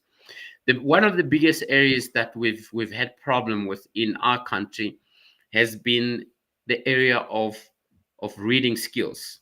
Reading skills have shown to be a very, very big concern, and not only when students graduated matric, but also by the time they enter employment. And a program like yours, or activity like yours, where you're actually doing a lot of reading, you're encouraging reading in the community from a young age, from people in their teens and so on, becomes quite very relevant in addressing some of these issues. And we would like more people out there who have the ability, who have access to libraries, who can start up programs like this, to be encouraged to take up this type of philanthropic work, and get more people on board to read, to improve their reading skills, and so on. Hence, you are on this program today as a young person, to say, what have you seen this change in your life, in the lives of other young people? How have you seen the change coming through? And in your thinking, how does this now help these people, young people, as they come up, to actually also ready them for the world of work, improving their communication skills, and so on? How do you see that impacting that space? With that one, it starts with reading. That's the first thing that I always ask people, that what's the first thing that you do in the morning when you wake up? You read, because you read the time, you read the messages on your WhatsApp. So you see how important reading is, because every single thing that you do, it needs you to read. And for you, you need to read to understand, because we're also trying to promote that, which you cannot just read, you need to read to understand what you are reading so that you can move on. In this day and age, we have AI. You can just put in a question and you get an answer, and already you'll be able to act on that question and have action plans on what you need to do. And that is done by reading. So if we keep promoting this reading culture in our society, in our community, then we'll be able to move forward, and that decreases the unemployment rate in South Africa or in the whole of Africa. Then that's why we are promoting reading. So whatever that you do, you need to read. You go down the street, there's a stop sign. You need to read. So if you can't read, where are you going to go in life? And you don't even need to have a diploma or a postgraduate of what for you to able to start a business. Just read about it, uh, get more action on it, and be able to do what you want to do. So hence we are promoting the reading aspect of it. Now what we want to do is we want to start with the grade R's and promote the reading culture, that every single day you read. you read. And when you have that, when they go to the university, that's when it becomes easy for them, because now they are in that culture of reading. So if you start them at the young age, then the reading goes into their bloodstream. They know that I have to read for me to get where I want to go. I'll be respected, obviously, in the community because I read and I understand and I'm able to do anything that I want to do. As versatile as I am, now I'm a business life coach. I just started now, and I'm a philanthropist, I'm a community leader, and all those things came with reading. I had to read and understand as to how does a community leader do things. You read about that and you implement what you have read. Then it makes life easy. And on the other hand, our youth, they are really, really lazy to read. So lazy. But you have YouTube, you've got Chat GPT, like everything is on your hand. You even have it on your phone. Like you can do everything on your phone. The only thing that you need to do is read. Hence, I'm promoting reading in our culture. No, that's wonderful, especially hearing it from a relatively younger person who is still within the spaces that we're saying we are much more concerned about the unemployment rates within those age groups. In terms of saying, if you can break it down for us, in terms of reading, when you start looking at a group of people or young people or community, what do you think are the stumbling blocks in terms of getting through to them, for them to identify or to embrace reading as a key as a key aspect of life, as you articulated it, that this is so important. If I can't do this, I can't go anywhere. How do you get them to really identify with it, to say reading is important? It's everything. I gotta be able to read, even if I have a phone, I have Chat GPT, I've got AI, I've got this, I still have to be able to read. For them to embrace that and understand that, how do we make sure we get through to them that they understand that? What would be your input in that? With the culture, especially in the black communities, like around us here in the locals, you find that my next door neighbor loved reading. She was reading every single day, all the books and whatever. But now at the end of the day, this person is not successful. They don't have money. They don't have anything. And when they look up at that person and say, but this person was reading, but they don't have any money. They don't have anything. So why would I want to read? You know? So we're trying to change that culture. Which it's not like that. Because with us now, I've got 4 members that won in the Fundam Championship. They've got laptops for free just for reading. And we also went to George for our national championship. That those expenses were paid for and it was free and it was for reading. So we're trying to change that culture that reading is fun, and we want to embrace, to help people to embrace that culture of reading. So we are changing gradually but slowly. We are getting there. We are turning that wheel to say, even if that person that was reading, your neighbor or whoever, and looking up to them not being successful, let's change that. Look at Untabi saying, winning with her book club 13 trophies in the Fundam Championship, and also getting laptops, going to Cape Town for free just for reading. So we are trying to build that with our youth, to say, you see how you can be successful in just reading, and you can also become a CEO or a board member of a company by just reading. You read about that company, you read about how to handle people and all those things. When you get there, they think that you're a CEO of the company, and you are not. You just read about it. You see, so we are trying to build that momentum, but it's turning. The wheel is turning, but so slowly.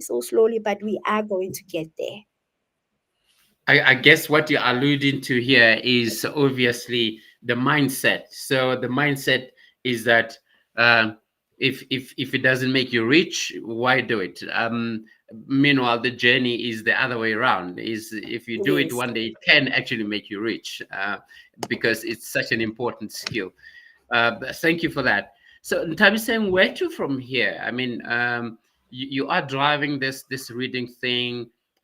Which other areas are you looking to expand to? What other platforms are you looking at to say we need to bring more people into this space where more youth can get into reading, can get into these competition things, can get it?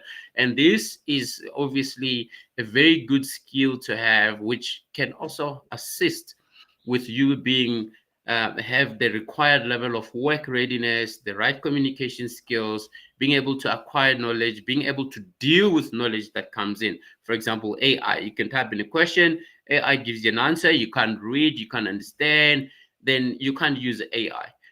Where to from here? How do you see yourself expanding this, and where do you think you're going to need assistance to reach more people? Yeah. We've registered our NPO Masfunde Sonke book club. So we are going to go to schools and introduce book clubs in schools, because some of our local schools, they have libraries, but they don't use them. They're just there and the books are gathering dust. So with my team, what we're going to do now is we are going to create book clubs in different schools, starting from grade R. Then with that, we are going to move gradually and also assist them in finding their passion. The other thing that we are lacking is the passion. A person is passionate about cars, like my 6-year-old. He's passionate about cars. Even if I teach them 1+1 is 2, already he's driving a car. And like, no, mama, now we need to drive. Now we need to know it's okay. This person is passionate about driving, but I'm teaching him 1+1, and then he's not even interested. So how do I now mold him to say 1+1 is 2 using that car? So I take one car and the other car, and I say 1 car plus 1 car is equals to 2 cars. He's like, wow, I'm happy because the car is there and I'm passionate about this and I want to drive cars and all that. Now we're pushing it to the passion. So now if we start them at the very young age and nurture that passion, people will be employable because you do what you love. Nobody's pushing you to do it, but because you love to do it, then you continue with it. And also, we have a business and life coach sessions that we're doing here in Guatemala Skills every Thursday between 9 and 12. There we are saying, what is your passion? What do you love? Let your passion be your currency. You know, it's something that we say to you. Can you do this for free and be happy that you've done it? Or can you do it and get 50 cents for it, but still be happy that you did it? And you doing it, at the end of the day, I'll be creating an employment for the next person. You are a fashion designer. You don't know anything about accounting. You don't know anything about business. You only know how to do a dress or a suit. So what do? You say, I need to get an accountant. That accountant will be able to assist me in my job. You've already creating employment. I need a business consultant. That person that went to university to study accounting and study business, you rope them in into your business and say, use your skills that you got from school and implement them in my business. Already that fashion designer has created employment, and also is going to create employment for other fashion designers that come in and say, no, this is how you do a dress and all that, and this is how you get your business consultants and your accountancy and all those things. Now employment is created. Even we can create our employment locally. So let's support each other. If I do nails and the next person is doing fashion, let's come together, because fashion goes together with nails and you looking beautiful. Now if I have a wedding, I know I have to go to so and so in Guatemala. I have to go to so and so that's doing nails in Guatemala. Why do I have to go outside of Guatemala to get that service when people in Guatemala are offering that service? So that's when we are creating employment and also growing the local economy by supporting each other. I like the sound of that because it ties in with one of the areas that we touched on earlier on in my discussion with Tando, which is the area of entrepreneurship. So in entrepreneurship, you've got the areas of formal and informal economies, and in this case, what you're alluding to is more the informal economy, and it's actually been proven in modern economic models that the small business tends to be your biggest driver of your economic activity, especially in developing economies. So what what we need to understand here is what you're exactly bringing on now in terms of how do we latch on to something like that you bring on now to say, how do you encourage more people to get into it? How do we make sure, as you put it, I like the way you put it, your passion is your currency. That passion to make a dress, that passion to paint nails, that passion to weave hair, that passion to do hairstyles. How do you convert that into a small business that's now going to employ 2 more people, 3 more people? Put bread on the table. Eliminate the scourge of unemployment, people sitting with no income, not knowing where the next loaf of bread is going to come from. For me, that conversation is very key. And that area is an area that needs to be expanded a whole lot more on various platforms. But I'm glad that you're here, and it's something that you're also looking into in your community. What kind of support do you need, or you feel will be impactful in driving that element in your community, also in other communities, to bring those type of people with that kind of thinking? The person does not have any skills, any money skills or financial skills, does not have any business skills, but they have a technical skill. They know how to put a dress together, they know how to paint nails. What kind of support are you looking for? Are there enough business support hubs in your area where you can go into and someone can mentor someone like that into formulating that into a small business? What kind of support do you think would benefit those people most? Um, to be honest with you, the government is doing the utmost best in bringing in all those departments, all those different people, all those different skills development people. They do come to the location, but now what happens is after that skill has been given to you, or that financial literacy has been given to you, then you just sit back and do nothing, because you will do get those people that come in and say, no, I'm from Department of Labor, or I'm from Department of Employment and whatever. Then they come to the location, they give us all those skills, but at the end of the day, Tina as youth, we are not acting on those, you know. So we can ask for support. We need financial companies to come in and show us how to do books and to show us how to do all those things, but at the end of the day, are we actioning it? Are we taking action out of that? Because you get the skills and then you come back after 2 years and say, I didn't do anything. Because if they do come back and say, okay, fine, we did give you the skill, what did you do? What happened? Did you do follow up? What did you do? When did you stand up and say, this is what I want to do and this is the step that I'm going to take? So with Mm. all the support, I do say, Guti, companies, they do come to the location, we do get the support, but the problem is, what do we do after that support? What do we do after you gotten the skill? So the thing is, people are scared. It's the first time I'm doing an interview with Career Indaba. I was scared, but I am here. So that's what I'm saying to people. Even if you are scared, that scary thing that you are scared of doing, do it, and you will do it perfectly so, and you'll be proud of yourself that you have done this. You see, so Yeah. now I'm doing it now today. I'm giving you that thing, Guti. Even if you're scared, go and do it and start small. And you can grow obviously from that. So we are pushing passion. Passion, follow your passion. Passion is your currency. I'll keep on saying that. That is your currency. That is the economy of this country. That is employment there. So if we can start with a grade 8 person saying, "Guti, mina, I'm passionate by doing 1, 2, 3, 4," then we are eliminating the dropout, because in high school people are dropping out at grade 9, grade 10, because you're forcing this person to read a book that they don't even know how to read, or they don't want to read. So in grade R, what we do is, let's do the culture of reading, that when you get to grade 9 or get to grade 10, you can still read and also push your passion and make sure that passion creates employment. So that's what we are currently doing with UAMA Coach Mohapi, that we want to build the currency in your passion. So that's what we are Okay. busy. So we will start inviting the companies and start inviting our local people that have done it big. They are outside there and they're from Guatemala, but they're not coming back to plant the seed and say, I'm from Yes.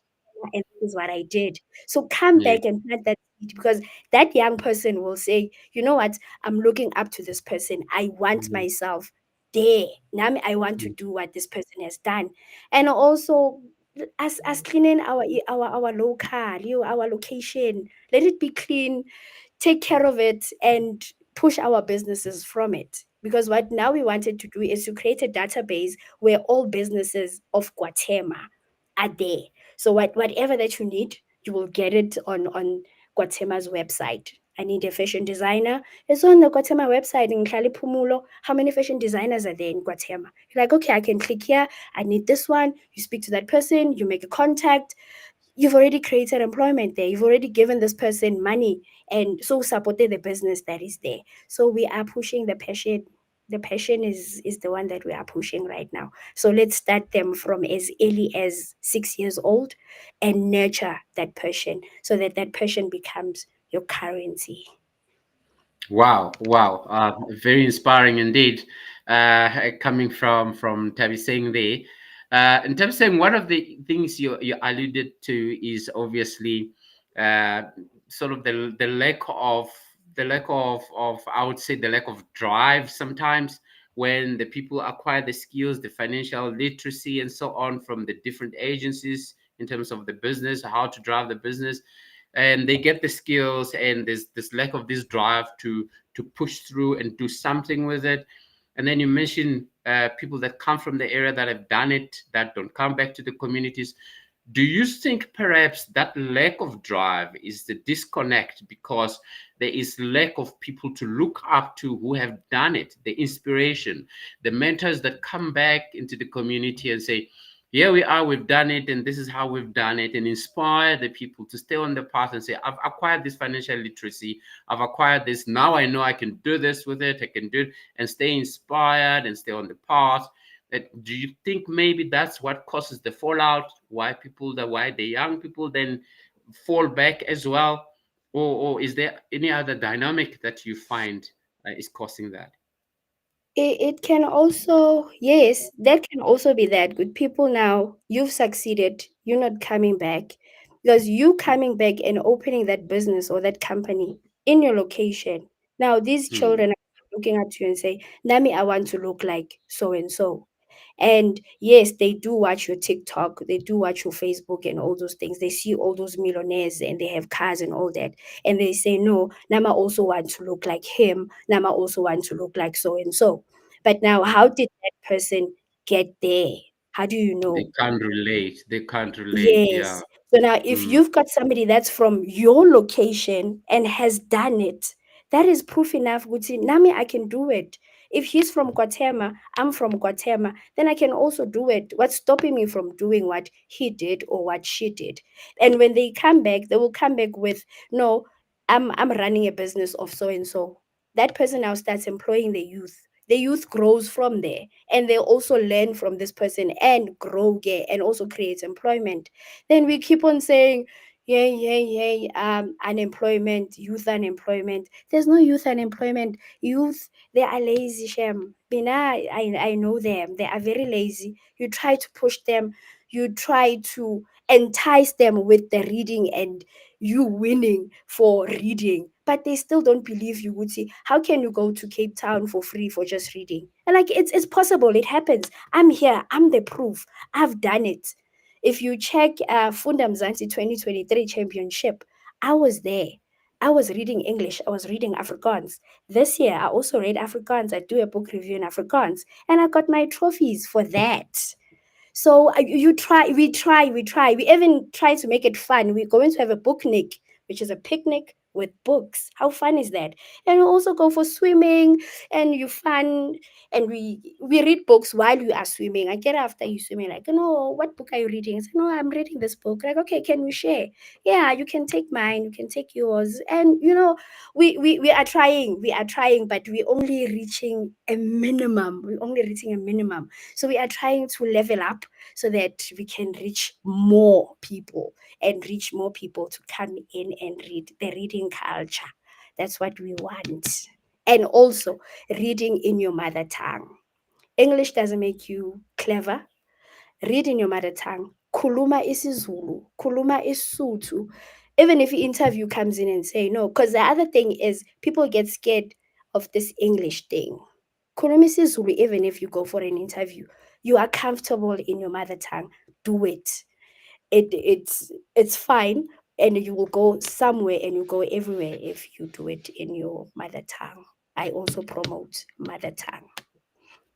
Thank you so much, Nteb Singh. I really appreciate it. We appreciate your time and making yourself available for this slot. We will definitely be in touch to hear more about your stories and how you grow from here. And we will reach out to also try and assist and look how your initiative can grow to touch more communities and more people, because you are talking to such a very, very critical skill that is required for the workplace, required for personal development, and so on. We really wish you all the best, and we will definitely be in touch. We thank you so much for coming. Thank you so much. Please follow me in Tabiseng Mochesane on Facebook, WhatsApp. Okay, I'll give you my WhatsApp number, but not now. But follow me on Facebook, in Tabiseng Mochesane. You'll find me there with our book club. And let's push this reading. And we also teach you how to dress up. You know, the confidence, we teach you that. Also teach you how Certainly. to, if you go to an interview, how do you present yourself and all those things. So like you need to be on point so that people can take you serious with your work or with the passion that you are doing. So dress up, ube muhle, and have the confidence. We also do that in our book club. So that's why we have all these people coming on TV and babe zhuzhed up and be confident like I am right now. So I'm the example that reading, it takes you to places like I am right now in the career Indaba. Thank you you so so much, much. Ntavi. Keep well. The conversation becomes a movement. The idea becomes an economy. This is not another event. It's an activation of Africa's potential. The Career Indaba Expo and Bootcamp 2026, where 5,000 delegates, 100 exhibitors, and 20 bootcamp zones collide to create the future of work. From youth innovators to corporate pioneers, from township traders to global brands, every voice counts. 2 days, one goal. Aligning Africa's skills with its opportunities. Career Indaba Expo and Bootcamp 2026. 15th to 16th May, Sandton Convention Center, where skills meet, where Africa works.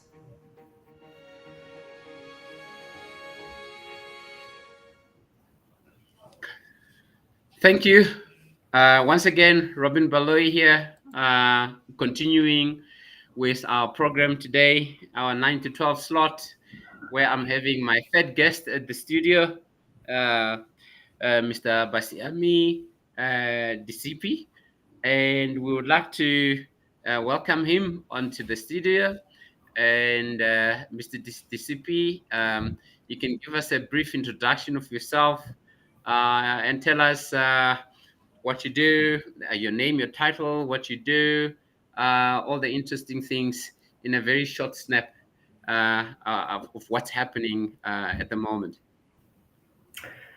Good morning, Dr. Baloyi, and thanks for the opportunity. And also, I would like to extend this opportunity to, the thanks to Career Indaba for, for this opportunity and the platform. My name is Basiami DCP, as you said. I am a Career Indaba board member, and apart from being a Career Indaba board member, I'm also I'm serving on the National Skills Authority as a board member, and I'm also chairing the Advocacy and Innovation Committee, which is the subcommittee of the board there. As the chairperson of that committee, and as a result of that, I am a member of the executive. I'm currently working at University of Pretoria, and my role there is the Employment Equity and Triple BEE specialist. So, if you like, you'd say that the transformation, manager at the University of Pretoria, and my responsibility really look at the transformation in terms of the employment equity to make sure that we are transformed, but also in terms of the triple B, all elements of the triple B, also to ensure that we, transformed. My career spent from the human resource development. That's where I'm coming from. I worked for quite a number of organizations before joining the University of Pretoria, South African Post Office Learning Institute, the Korean Freight Group in the logistic industry. And I also worked for civil aviation as the training and development manager previously. So that is in brief about me and what I do. Thank you. So thank you so much, Mr. DCP. We're gonna run this one a bit quick. This is gonna be a bit of a sprint. We're supposed to end at 12 p.m. And I'm very thankful that despite your very busy schedule, you availed yourself to be here for that sprint time to conclusion.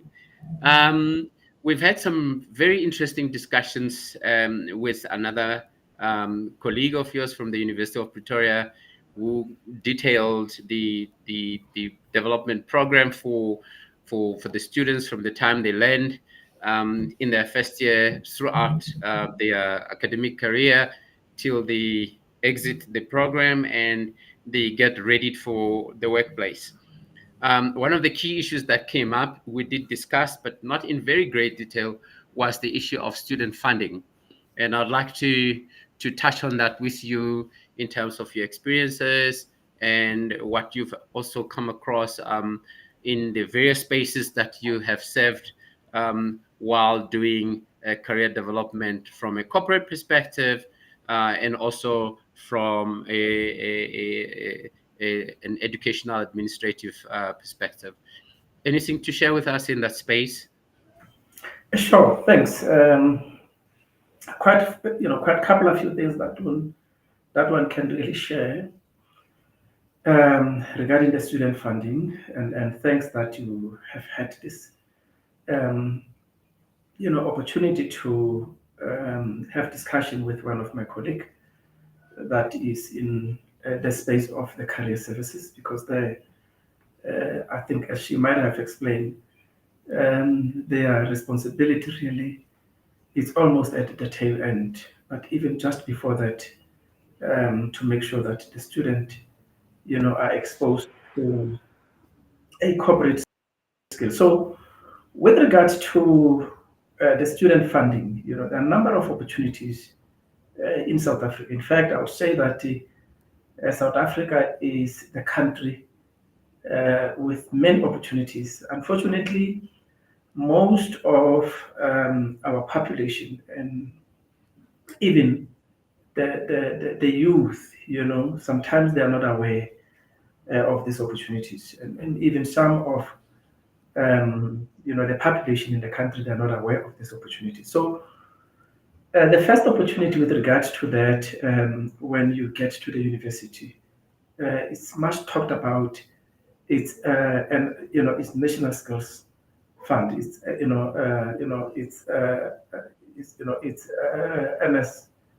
It's NFS. So that's where the student now they get opportunity, especially the students that are deserving in terms of the opportunity, and students that comes from an unprivileged background that qualifies. And there the criteria is clearly any student who has really done well in terms of the academic work stand the opportunity to get the bursary there.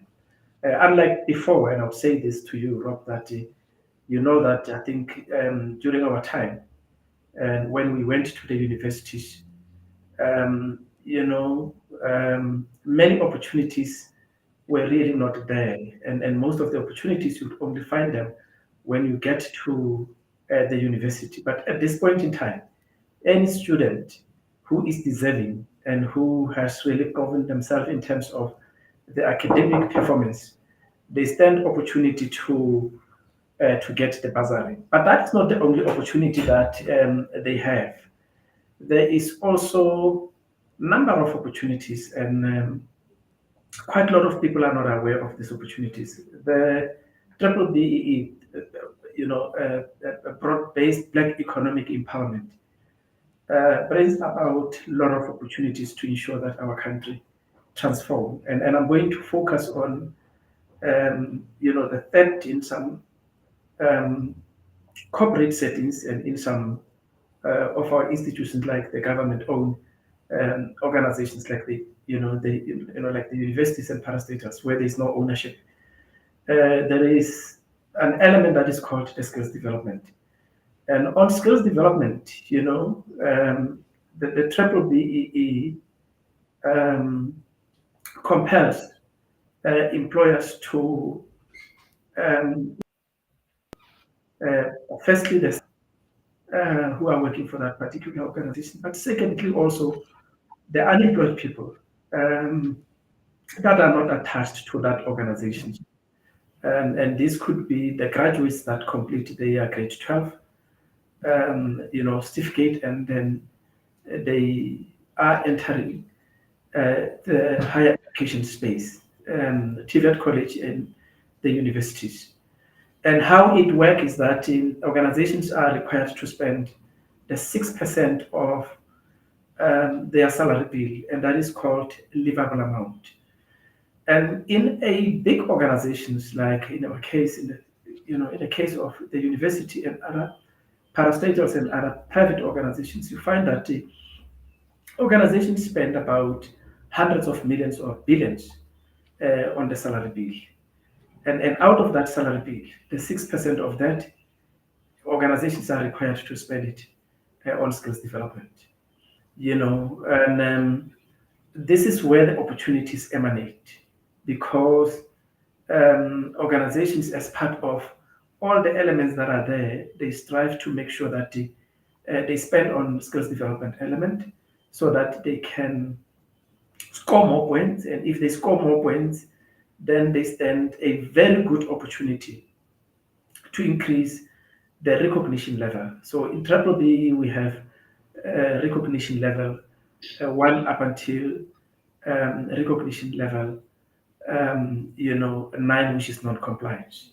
So when organizations spend money there, then they stand opportunity to score more points. So as a result of that, you have more employers that are awarding bursaries. Normally towards the end of the year, you will see the adverts where organizations, they advertise the bursaries for the following year. So that is driven by the triple BEE, and hundreds of millions is spent there. If I could just make an example with my institutions, just to give listeners a better opportunity for them to understand, our required spend based on the livable amount, it's plus minus 240 million on skills development, on an annual basis, based on that 6% of the salary bill. So from that, you could see, you can imagine other private organizations, and parastatals that employ thousands of employees that have multiple, subsidiaries, that how much they spend on the salary bill. And out of that, that is given to the bursaries, and that is given to other forms of, skills development, the learnership, the skills programs, But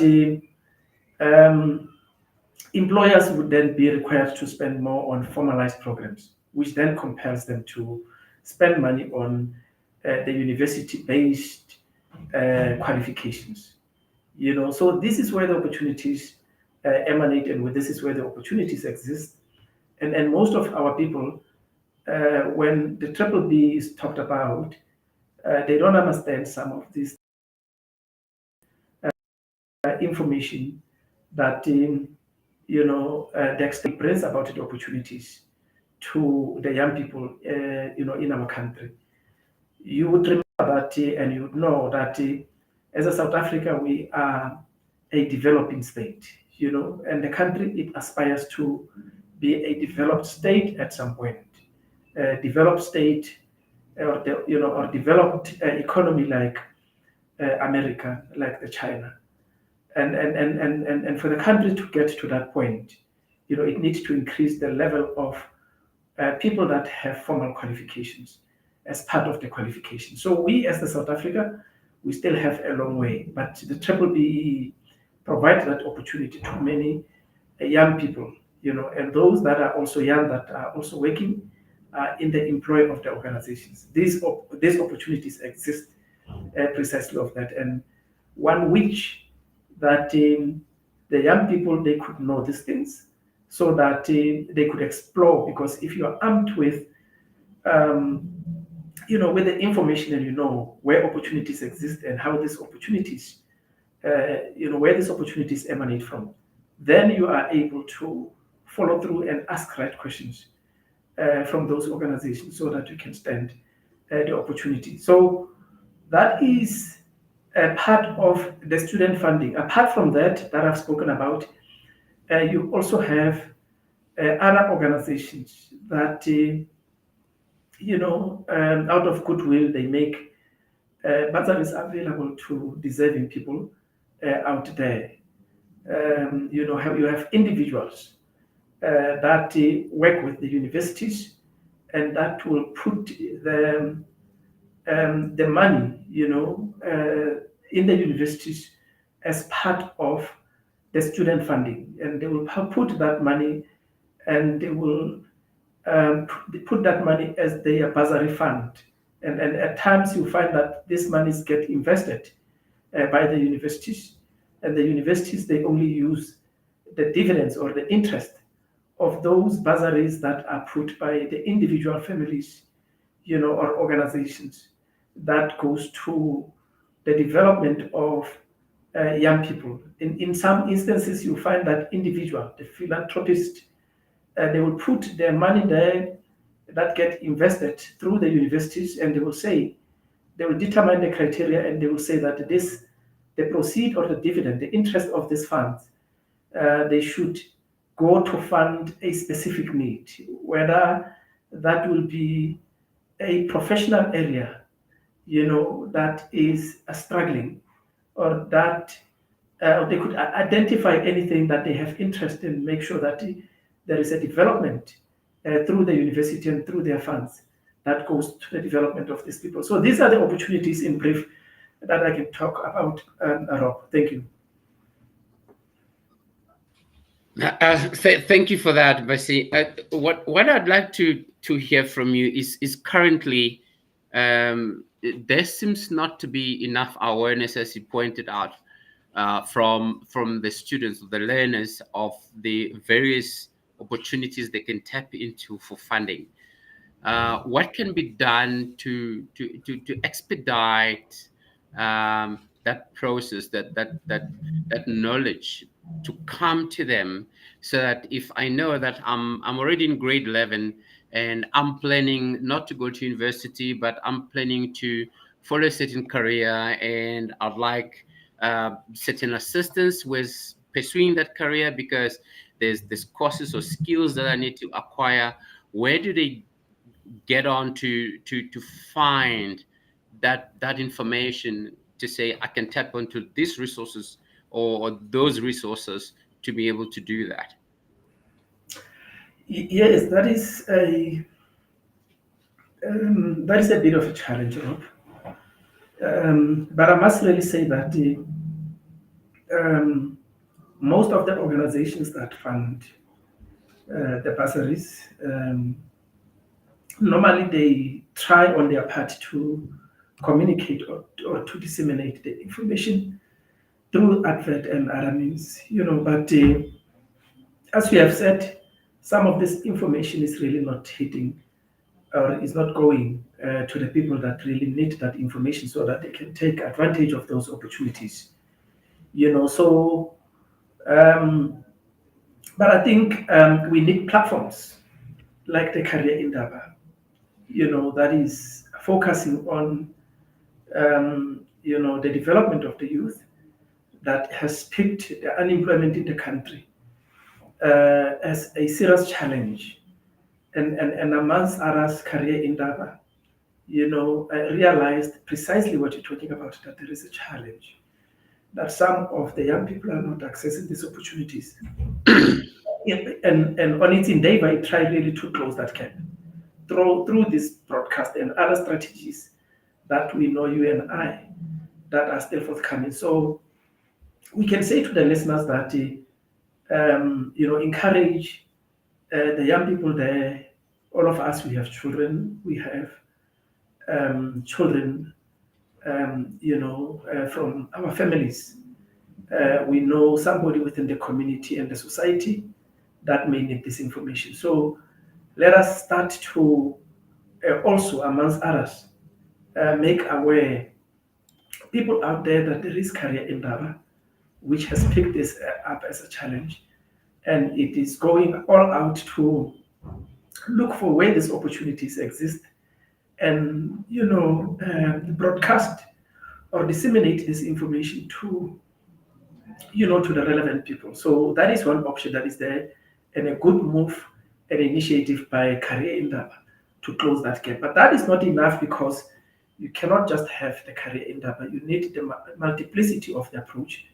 You need all the stakeholders to be on deck so that they can also contribute to make sure that the information is contributed. And I must also say this, that the universities are also contributing, as far as I know, through other units that I know that they interact with schools, to make them aware that there are opportunities within the universities that exist there. There is some funding opportunities that exist. There is some funding opportunities that that exist there. But as I have said, they will cover some of those, and some they will cover, like the space that I've spoken about. That there's bursaries that are driven by some policies like Triple B. People are not aware about that. So we need to simplify these things, because at this point in time, when you talk about the Triple B, people receive it and perceive it as a bad thing. And unknown to many people is that it has got some benefit to the young people. And I think for the years that this policy has been there, it has contributed quite immensely to the development of people. But that could still happen, when people get to know. I think the awareness is the most important thing that we can do to make sure that we fill that gap. Thank you. Thank you, Mr. Basiami DCP there from the University of Pretoria, also a board member of the advisory board of Career Indaba, coming in on studio to share his insights and his experiences in all the sectors he's been with. I'd like to thank you very much for your time, sir. It's really greatly appreciated, and we hope to engage more on this topic of student funding, just to ensure that we keep bringing up the relevant conversations and unlock a lot of value, so that the upcoming students can benefit from it, can benefit from the funding as much as possible. Thank you, sir, and I wish you well in your journey, and I hope to speak to you soon. Thanks so much. Thanks so much. I must say that I struggled a bit. My apology. I'm catching a flu, so I just hope that my voice was clear as it should be.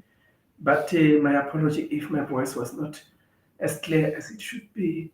I'm just, catching a flu. But thanks so much for the platform and for the opportunity. Much appreciated. Thank you. No problem, sir. Glad you could be here with us. Thank you. Thank you. So there you have it, folks. Today's discussion was about student funding and the employability in general, from graduates and matric employability, what people need to be looking out for, and how we need to be helping our young people to be employable out there. We've spoken about funding in great detail. We've spoken about the required skills. We've spoken about reading. We had a young person come in and share with us how they're using reading as a platform for skills development, for exposure to lot of other things and benefits in growing their careers and their knowledge base. We've had such a impactful, I think, immersive discussion around these areas today. Thank you for joining us, and hope to engage with you soon. And if there are any comments, you can drop them down below. You have our different media platforms where you can drop comments in, and let us know what you think and how you found this program today to be. Thank you so much, and I hope each and every one of you a lovely afternoon and a good week ahead. Robin Baloyi, signing off. Let's talk skill. Let's talk survival. Let's talk future. Career Talk brings Africa's changemakers to one table, where hiring meets hope. It's inside